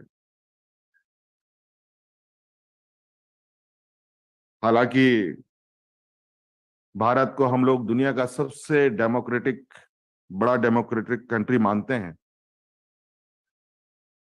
और यहाँ अलग अलग रंग भेद, अलग अलग बोलचाल, अलग अलग पद्धति को मानने वाले लोग हैं।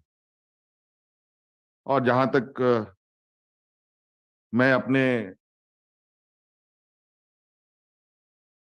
राजनीतिक अनुभव को देखता हूं और अपने अग्रणी पंक्ति में खड़े हमारे आदरणीय दिसोमगुरु शिबू सोरेन जी को देखता हूं, इन्होंने भी सामाजिक लड़ाइयां काफी लड़ी हैं। और झारखंड का इतिहास तो खैर अपने आप में एक देश की आजादी की लड़ाई से कम का ये रण क्षेत्र नहीं है। जहां देश की आजादी के लोग सपने नहीं देखते थे, उस समय यहाँ के आदिवासी अंग्रेजों से लड़ाई लड़ते थे। और आज फिर लगता है कहीं ना कहीं हम उसी जगह आके खड़े हैं जहां से हमने चलना शुरू किया है। ये कहीं ना कहीं बड़ी चिंता की बात है। कई महानुभावों ने कई विषयों को अंकित किया है, और मुझे लगता है कि विगत देश आजाद होने के बाद से लेकर आज तक, और विशेषकर वर्तमान कुछ वर्षों में जो परिस्थिति बदली है, वो परिस्थिति कुछ ज्यादा चिंताजनक पूरे देश के लिए भी है, देश के सभी समूह, सभी वर्गों के लिए भी है।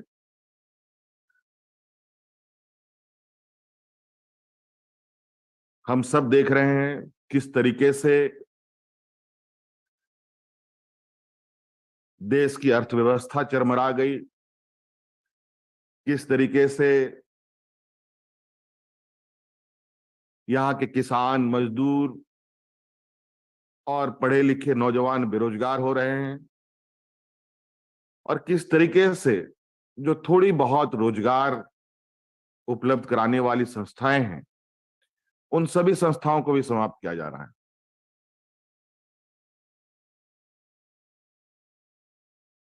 भारत को कृषि प्रधान देश भी कहा जाता है। हमारे अग्रणी नेताओं ने कई स्लोगन किसानों को लेके बुलंद किया।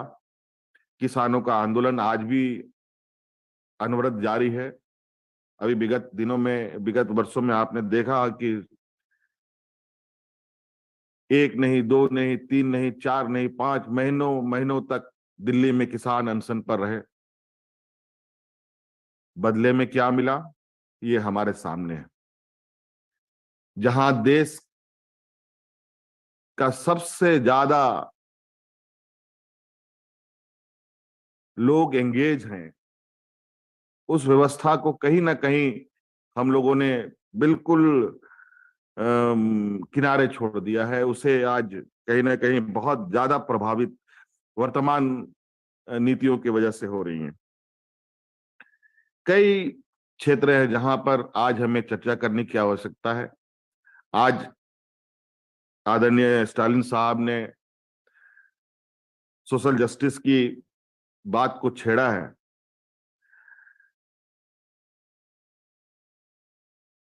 मुझे लगता है ये चर्चा हमारे चंद घंटों में के लिए नहीं, बल्कि एक लंबे समय के लिए होने की आवश्यकता है, क्योंकि कई बार सोशल जस्टिस को लोग एकत्रित हुए, कई बार कुछ अच्छे परिणाम भी आए, कई बार कुछ चिंता करने वाला परिणाम भी आया, लेकिन वर्तमान परिस्थिति कुछ ज्यादा ही गंभीर और चिंता का सवालों को लेकर खड़ा है। हमारी आने वाली पीढ़ी, हमारे नई जनरेशन के लिए अगर आज कोई ठोस कदम ना उठ पाया तो वो आने वाले पीढ़ी के लिए बहुत पेनफुल रहेगा। चाहे वो एग्रीकल्चर क्षेत्र में हो कोई, चाहे वो एजुकेटेड हमारे बच्चे क्यों ना हो। आज जहां ग्रामीण क्षेत्र के बच्चे सबसे अधिक नौकरियों में जाते थे, फौजियों में जाते थे, आर्मी रिक्रूटमेंट में जाते थे, लेकिन आर्मी रिक्रूटमेंट की क्या स्थिति हो गई आप सब लोगों ने देखा। थोड़ी बहुत हमारे ग्रामीण क्षेत्र के बच्चे जो कुछ पढ़ लेते थे तो रेलवे में नौकरी करते थे। रेलवे की क्या स्थिति रही वो आप सब लोगों के सामने। ऐसे कई चीजें आज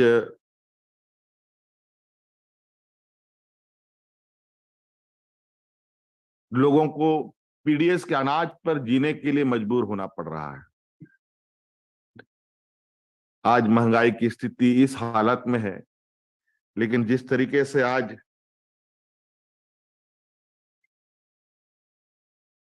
फूट डालो और राजनीति करो की एक परिपाटी स्थापित हो रही है, ये हम सब लोगों के लिए चिंता की बात है। और कहीं ना कहीं ये आग एक ऐसा संवेदनशीलता के साथ आगे बढ़ रहा है जो हमारे इस लोकतंत्र को एक ऐसे चौराहे पे लाके जाके खड़ा करेगा जहां हमें इस लोकतंत्र को बचाना बहुत मुश्किल होगा। हमारे पूर्वजों ने, हमारे अग्रणी नेताओं ने कई ऐसे महत्वपूर्ण कदम उठाए जिसकी वजह से हमारे इस लोकतंत्र को सबसे मजबूत लोकतंत्र भी कहा गया, क्योंकि यहाँ जिस तरीके से हम लोग का फेडरल सिस्टम एक दूसरे से कनेक्ट होकर चला, वो अब कहीं ना कहीं उसमें एक बहुत बड़ा हमला देखने को मिल रहा है। आपने एक कहावत तो सुनी है, वर्तमान परिस्थिति में शुरू जब वर्तमान सरकार देश में अपनी जड़ें जमा रहा था कि ना खाऊंगा ना खाने दूंगा, बट अभी क्या चल रहा है, ना मैं कोई काम करूंगा ना किसी को कोई काम करने दूंगा, सबको परेशान करूंगा। आज ये बड़ा विचित्र स्थिति है। आज ओबीसी की बातें आई, हमारे स्टेट में तो जो स्थिति है, हमारे स्टेट का जो जन्म हुआ है एक आंदोलन का, ये उपज का ये राज है। और दुर्भाग्य से जो हमारे विपक्ष है, इन्हीं को ये 20 सालों तक स्टेट को रन करने का मौका मिला और इन लोगों ने बड़े तरीके से जो ओबीसी आरक्षण जिसकी बात करते हैं, रिजर्वेशन की बात कर रहे हैं, बढ़ाने की बात कर रहे हैं, यहाँ ऑलरेडी ओबीसी रिजर्वेशन बढ़ी हुई थी। इन लोगों ने बड़ी होशियारी से उन ओबीसी रिजर्वेशन को खत्म कर दिया। अभी हमने तमिलनाडु की ही सोच के आधार पर हमने कुछ यहाँ के, चूंकि हमारा state ST SC OBC dominated state है, तो हमने यहाँ पर भी कुछ रूल्स में बदलाव करने के लिए, इसको 9th शेड्यूल में ले जाने के लिए प्रपोजल बना करके केंद्र सरकार को भेजने का प्रयास किया। जहां ओबीसी के भी आरक्षण बढ़ने थे, जहां एसटी एससी के भी आरक्षण बढ़ने थे, जहां हमारे यहाँ के डोमिसाइल की, उनकी भी एक आइडेंटिफिकेशन होने की बात थी।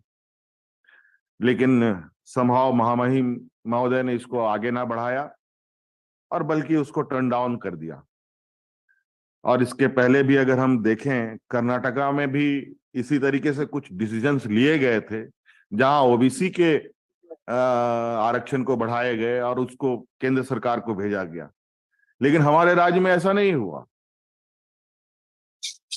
हमारे इस प्रपोजल को गवर्नर के द्वारा ही वापस कर दिया गया। तो कई ऐसी चीजें हैं जहां हमको लगता है कि पूरे जो लोकतांत्रिक व्यवस्था है हमारी, जो देश के अंदर, उसमें अलग अलग जगह, अलग अलग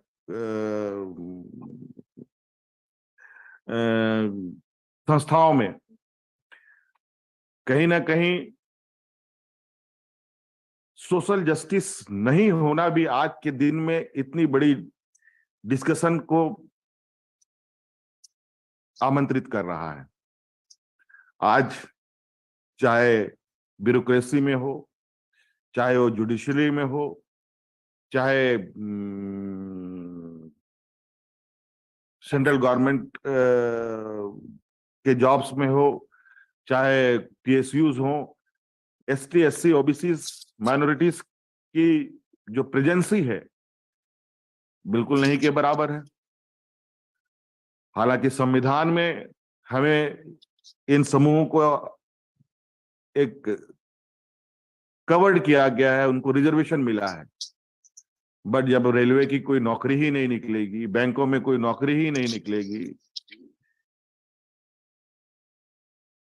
फौजियों में कोई नौकरी ही नहीं निकलेंगी, तो ये एसटीएस, जबकि आपको ये बात हम सबको मालूम है कि अब संविधान बदलने की भी बात होती है। अब संविधान जब बदलने की बात होगी तो क्या बात उभर के आएगी, ये तो आने वाला वक्त बताएगा। लेकिन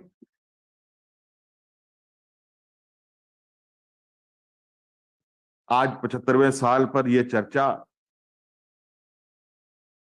हमारे आदरणीय पिता शिबू सोरेन जी ने, लालू प्रसाद जी ने, मुलायम सिंह जी ने भी राष्ट्रीय लोकतांत्रिक मोर्चा का गठन किया था, यही सामाजिक न्याय को लेकर। अब उनका एक दशक खत्म हुआ, अब फिर से हम लोग एकत्रित हुए हैं। ये कहीं ना कहीं मुझे लगता है कि सोशल जस्टिस को लेकर हमें राजनीतिक लड़ाई भी लड़नी पड़ेगी, कानूनी लड़ाई लड़नी पड़ेगी और लोगों तक इस विषय को पहुंचाने की भी आवश्यकता है।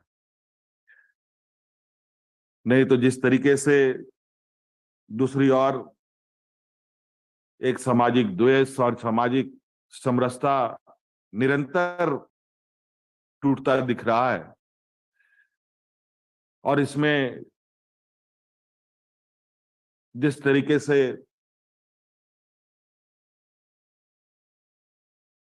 संवैधानिक ताकतों का दुरुपयोग हो रहा है, वो सबके लिए चिंता है। आज हम लोग राजनीतिक दल के रूप में हैं यहाँ, लेकिन इसके साथ साथ हमारे सामाजिक लोगों तक में भी ये चीजें हमें पहुंचाने की आवश्यकता है। और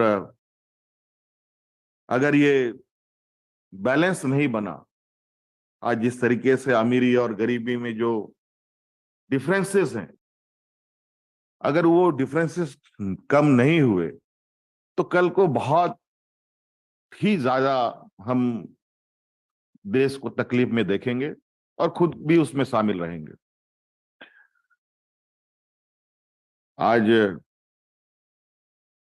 सभी महानुभावों ने बड़े अच्छे तरीके से बड़े महत्वपूर्ण बिंदुओं को भी टच किया है, काफी एग्रेसिवली भी टच किया है। हमें, मुझे लगता है कि ये प्लेटफॉर्म स्टालिन साहब ने जो शुरू किया है, ये बहुत ही आने वाला समय में एक महत्वपूर्ण कड़ी के रूप में सामने उभर के आ सकता है।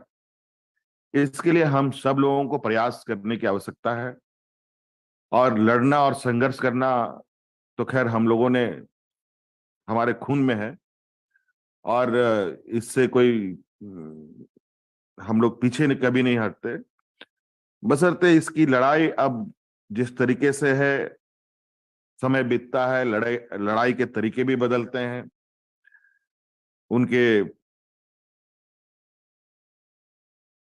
जो अलग अलग आइडियाज हैं उनको कैसे काउंटर किया जा सकता है। आज के दिन में जिस तरीके से सोशल साइट पर हो, मीडिया साइट के माध्यम से हो, या और अदर इंफॉर्मेशन सेंटर के माध्यम से हो, अगर सोशल जस्टिस की बातें आवाज करते हो तो आज तो ये भी सुनने के लिए मिलता है कि अगर कोई सोशल जस्टिस की बात करता है वो तो या तो जेल में बंद हो जाता है, या उसको कोई अनेकों तरीके से प्रताड़ना भी मिलती है। और इस संदर्भ में हमने देखा कई लेखक, कई समाज सेवी लोगों को आज अलग अलग तरीके से परेशान भी किया गया है। जो वर्तमान परिस्थिति की आवाज बुलंद करने का प्रयास कर रहे हैं उनको भी दबाने का प्रयास हो रहा है। और आज शायद फिजिकल हम इतने लोग एकत्रित ना हो पाते, लेकिन आज तकनीक की व्यवस्थाओं का सहारा लेते हुए आज स्टालिन साहब ने इतने बड़े समूह को एक प्लेटफॉर्म में रखा। इसके लिए मैं बहुत बहुत धन्यवाद इनको देना चाहूंगा कि इसी समूह को और कितना हम लोग बड़ा कर सकें और कितनी मजबूती से अपने इस लोकतंत्र और संविधान को बचाने का एक मजबूत प्रयास हम लोगों का हो। इसके लिए जो सुझाव और जो आइडिया उभर के आएंगे, निश्चित रूप से हम सभी लोग, मैं उसके साथ रहूंगा और इस देश के जो मूल भावना है, जो मूल आत्मा है, उसको कैसे बचाना हो, उसके लिए जो भी संघर्ष करना होगा, उसके लिए हम बतौर झारखंड मुक्ति मोर्चा के रिप्रेजेंटेटिव होने के नाते बिल्कुल मैं आज इस प्लेटफॉर्म के साथ खड़ा हूं। और मेरे से काफी बड़े अनुभवी लोग आज इस प्लेटफॉर्म पे हैं। कई दशक, कई वक्त इन लोगों ने देखा है इस देश को बनते बिगड़ते, उतार चढ़ाव। हम लोग न्यू कमर हैं, हम लोग पॉलिटिकल फील्ड के एक न्यू जनरेशन के रूप में खड़े हैं, और कहीं ना कहीं इस बात को हम समझ रहे हैं कि वर्तमान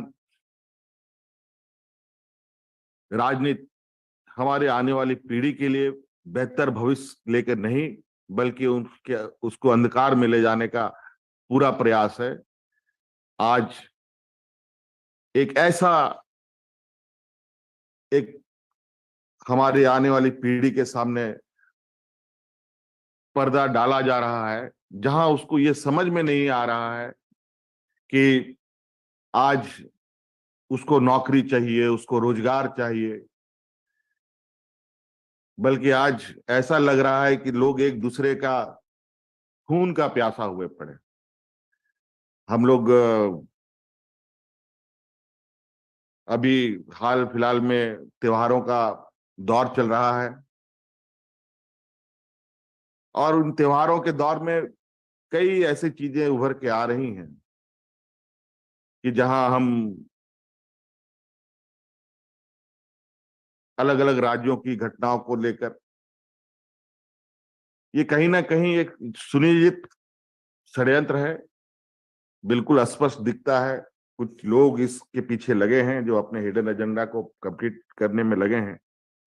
लेकिन एनीवे हम लोग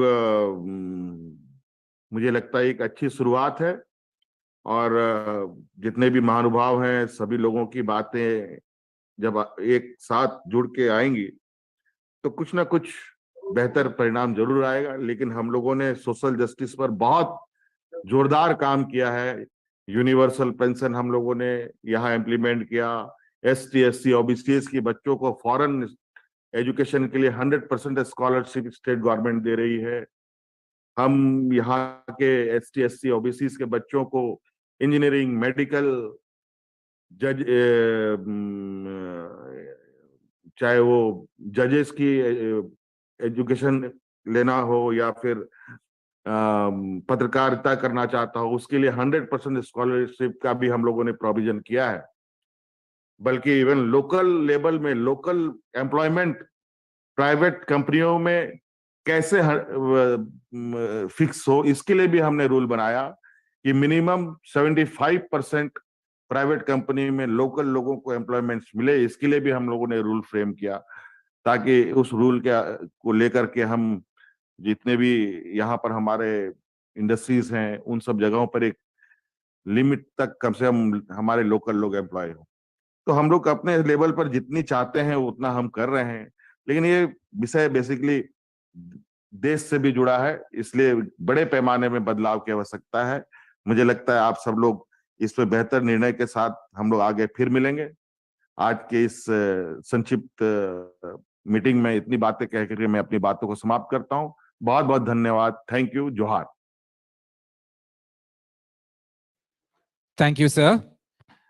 I now invite the chief guest of this evening's function, Honorable Mr. M.K. Stalin, Chief Minister of Tamil Nadu and President of the Dravida Munnetra Kazhagam, to deliver the presidential address.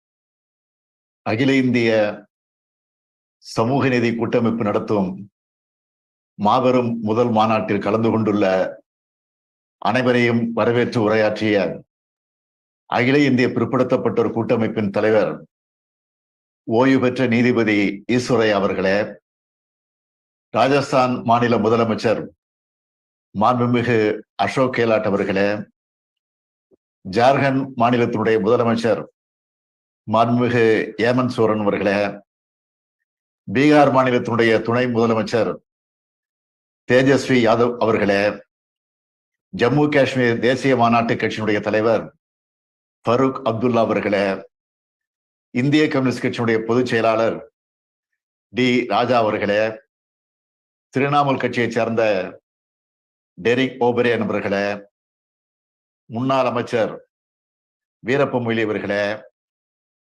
தமிழ்நாட்டிலிருந்து பங்கெடுத்திருக்கக்கூடிய மதச்சார்பற்ற முற்போக்கு கூட்டணி கட்சி தலைவர்களான ஐயா ஆசிரியர் அவர்களே, அண்ணன் வைகோ அவர்களே, சகோதரர் தொல் திருமாவளவன் அவர்களே, பேராசிரியர் ஜவஹர்லால் அவர்களே, சகோதரர் ஈஸ்வரன் அவர்களே, சகோதரர் வேல்முருகன் அவர்களே, திராவிட முன்னேற்ற கழகத்தை சார்ந்த நாடாளுமன்ற உறுப்பினர்கள் TR பாலு அவர்களே, கனிமொழி அவர்களே, திருச்சி சிவா அவர்களே, ராஜா அவர்களே, வில்சன் உள்ளிட்ட நாடாளுமன்ற உறுப்பினர்களே, காணொலி வாயிலாகவும் நேரிலும் வந்து உரையாற்றி இருக்கக்கூடிய பல்வேறு அரசியல் கட்சி மற்றும் பல்வேறு அமைப்புகளை சார்ந்திருக்கக்கூடிய தோழர்களே, சமூக நீதியில் அக்கறை கொண்ட பெருமக்களை உங்கள் அனைவருக்கு நான் வணக்கம் தெரிவிக்கிறேன். அகில இந்திய சமூக கூட்டமைப்பினுடைய சார்பில் இந்த இணைய வழி கருத்தரங்கை ஏற்பாடு செய்துள்ள கழகத்தின் மாநிலங்களவை உறுப்பினர் மூத்த வழக்கறிஞர் வில்சன் அவர்களுக்கு நான் முதலில் நன்றி தெரிவித்துக் கொள்கிறேன். அரசியல் நடவடிக்கைகளை விட சமூக நீதி நடவடிக்கைகளில் அதிக அக்கறை கொண்டவர் நம்முடைய வழக்கறிஞர் வில்சன் அவர்கள். அதனால்தான் இதனை அகில இந்திய முழுமைக்குமான மாநாடாக இதனை ஒருங்கிணைத்திருக்கிறார். ஒட்டுமொத்த இந்தியாவையும் இணையத்தால் இணைத்துள்ளோம். சமூக நீதி நம்மை எல்லாம் இணைத்துள்ளது. மாநிலத்தின் முதலமைச்சர்கள், அகில இந்திய அரசியல் கட்சி தலைவர்கள், மாநில கட்சியினுடைய தலைவர்கள், நாடாளுமன்ற சட்டமன்ற உறுப்பினர்கள், முன்னாள் நீதியரசர்கள், மூத்த வழக்கறிஞர்கள் இணைந்துள்ளோம். சமூக நீதியை காக்கும் கடமை நமக்குத்தான் இருக்கிறது. அதனால்தான் இணைந்துள்ளோம். The struggle for attainment of social justice is not an issue of a single state. It is not an issue of a set of a few states.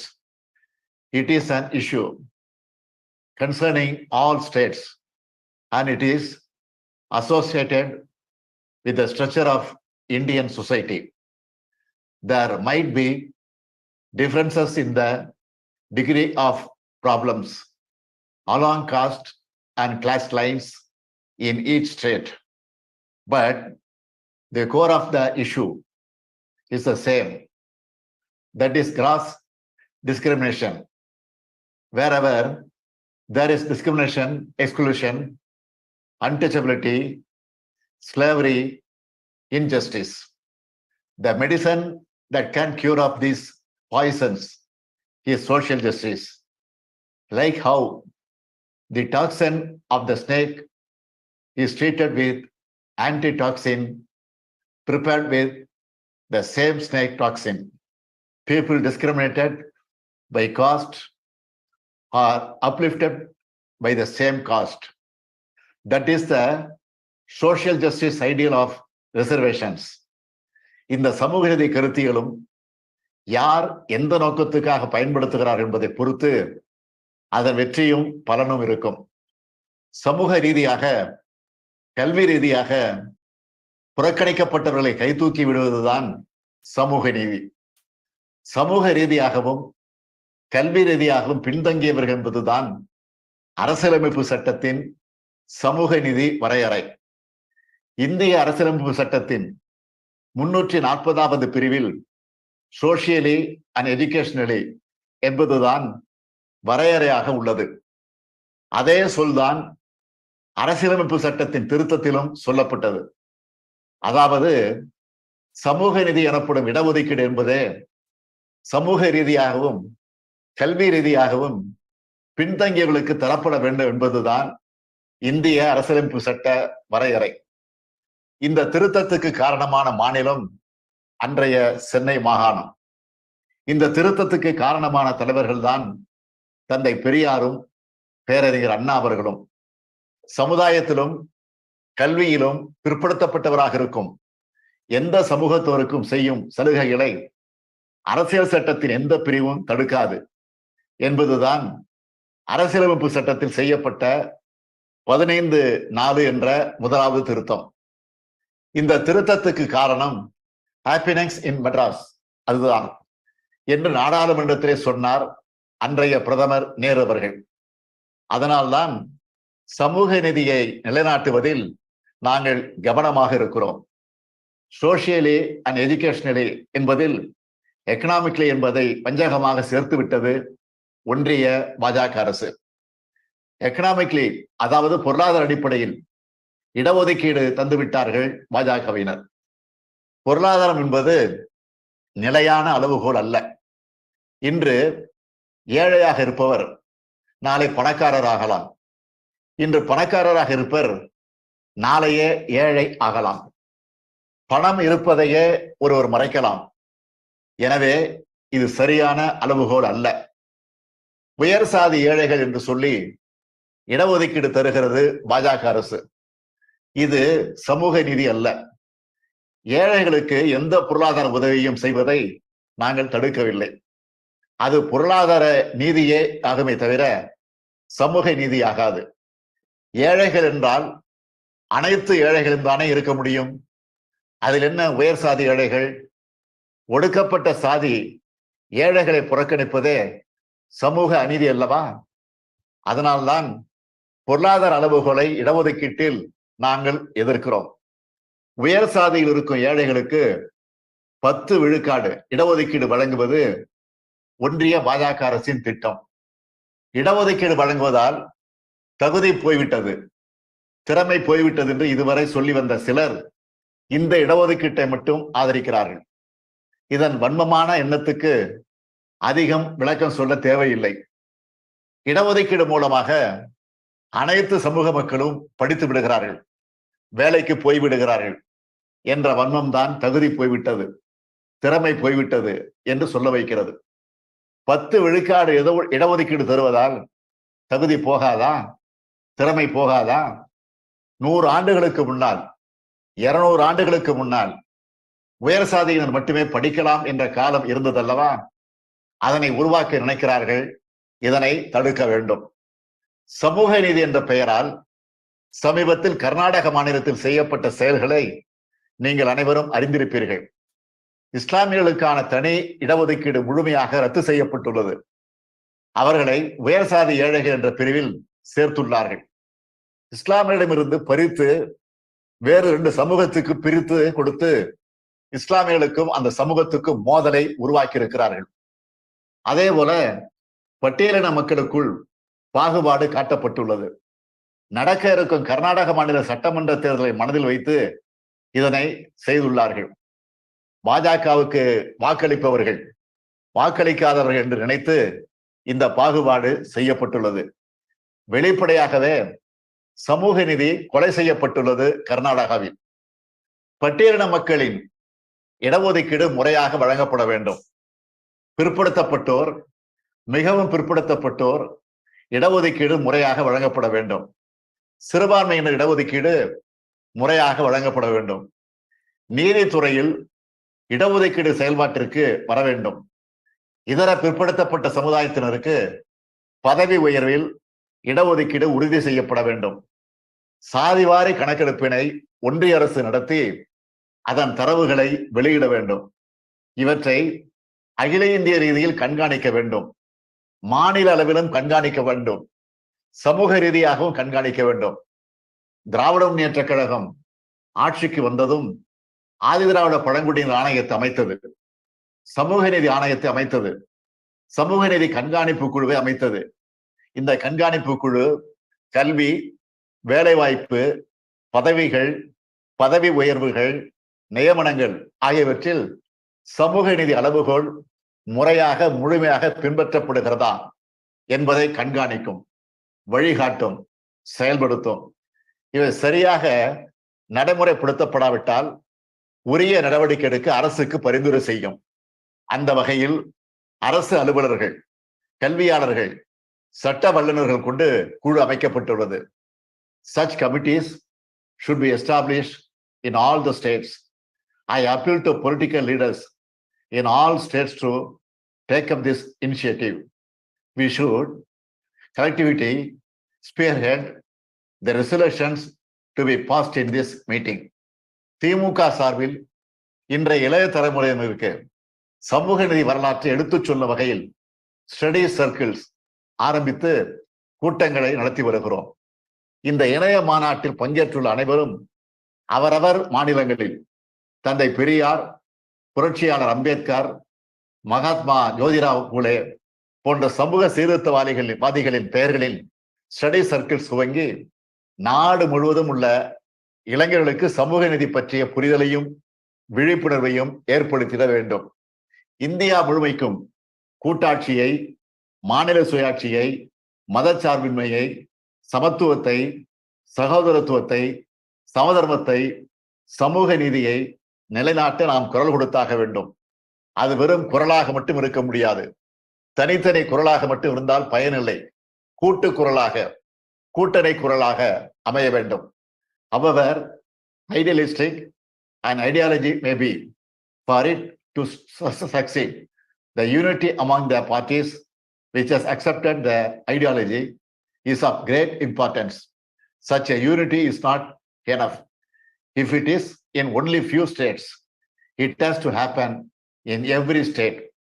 It has to be for the whole of India. It is for that unity. Federation like this will serve as the foundation. Let's fight together to create an India of social justice, an India of equal justice, an India of brotherhood. Nandri, Vanakkam.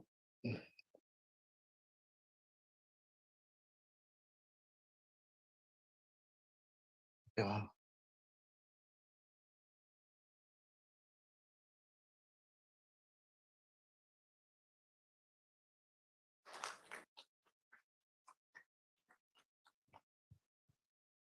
Thank you, sir. Now invite Honorable Mr. Justice Virendra Singh Yadav, Chairman of the SRA and founder of the Samajik Chetna Foundation, to deliver the vote of thanks.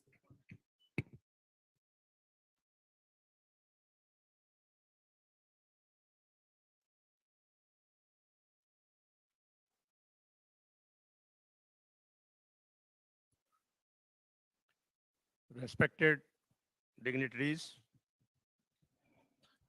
online and off the line, I feel pleasure having an opportunity for vote of thanks to all the esteemed participants in this first national conference of All India Federation for Social Justice on taking forward the struggle for social justice and joint national program for social justice movement. I would like to thank Honorable Thiru M.K. Stalin, the Chief Minister of Tamil Nadu, for the ideology of formation of All India Federation for Social Justice. I will further like to thank to Honorable Justice V. Aishwarya, who delivered the welcome address and the valuable views, and who is the convener of Social Revolution Alliance also. I will like to thank all the participants and delivering their valuable views. Honorable Mr. B.N. Wagh, Honorable Mr. G.K. Karunanidhi, Honorable Mr.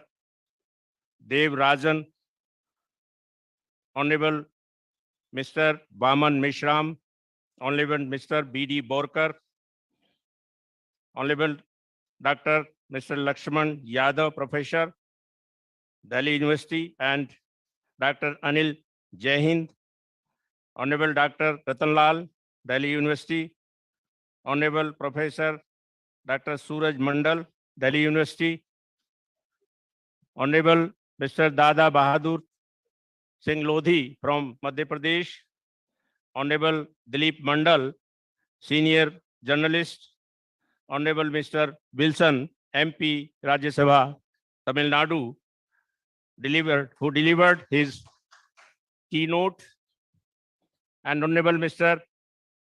Derek O'Brien, Member Parliament, Honorable Mr. Chhagan Bhujbal, Honorable Mr. E.T. Mahmood Bashir, Honorable Mr. Manoj Kumar Jha, Honorable Mr. Rajkumar Saini, former MP, Honorable Mr. Madhav Jankar, MLC, Honorable Mr. Dr. K.K. Rao, Honorable Mr. Farooq Abdullah Sahib from Jammu and Kashmir, Honorable Mr. Sanjay Singh, MP, Honorable Mr. Sitaram Yechuri, Honorable Mr. D. Raja, Honorable Mr. Tejasvi Yadav, Deputy Chairman, Deputy CM of Bihar, Honorable Mr. Akhilesh Yadav, National President of Samajwadi Party, Honorable Mr.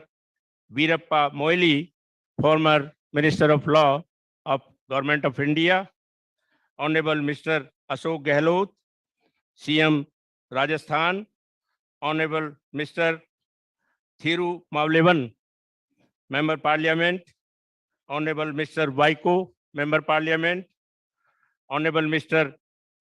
K.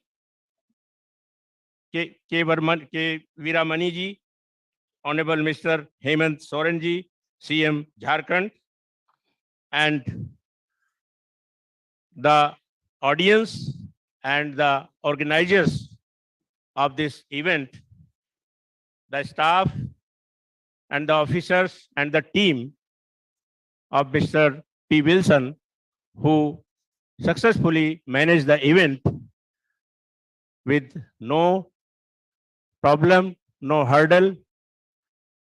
It is appreciable to Mr. Wilson.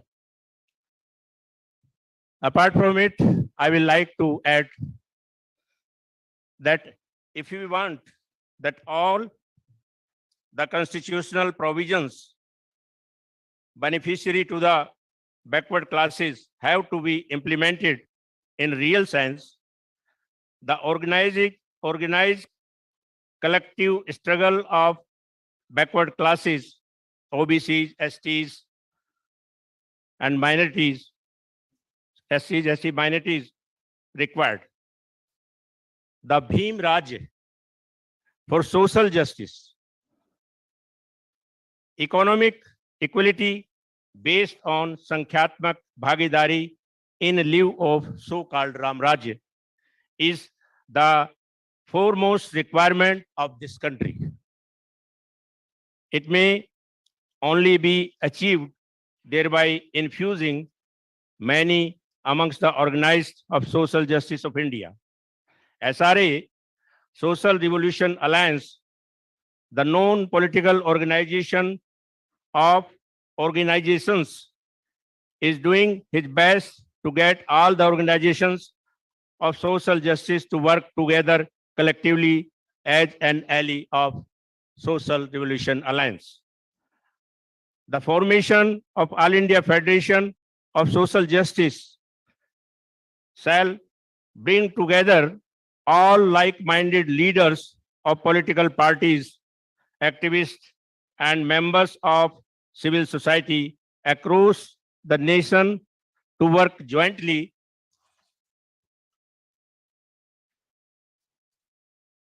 strengthening the political power of fight for the goal of everything for everyone.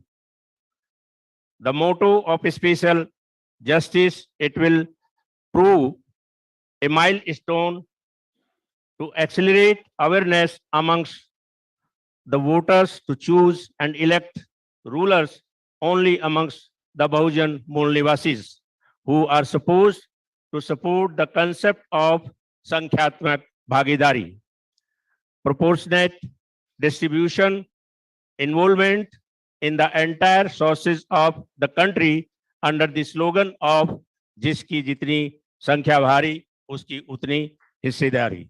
Thanks and regard to all of you.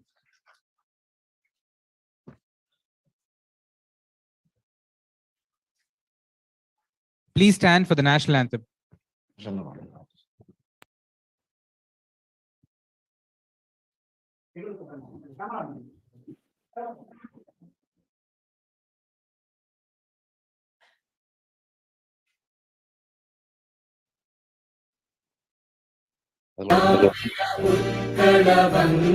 गणमन अधिनायक जय हे भारत भाग्य विधाता पंजाब सिंध गुजरात मराठा द्राविड उत्कल गंगा विंध्य हिमाचल यमुना गंगा उच्चल जलधि तरंगा तव शुभ नामे जागे तव शुभ आशीष मांगे गाहे तव जय गाथा जन गण मंगलदायक जय हे भारत भाग्य विधाता जय हे जय हे जय हे जय जय जय जय हे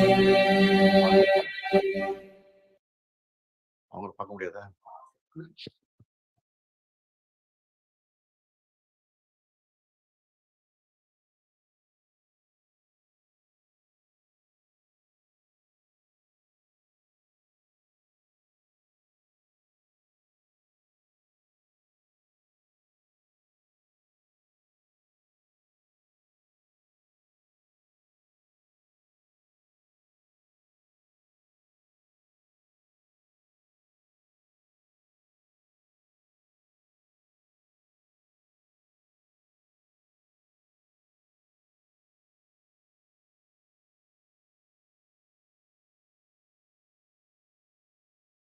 Chennai Corporation. It offered scholarships to backward classes students to remove their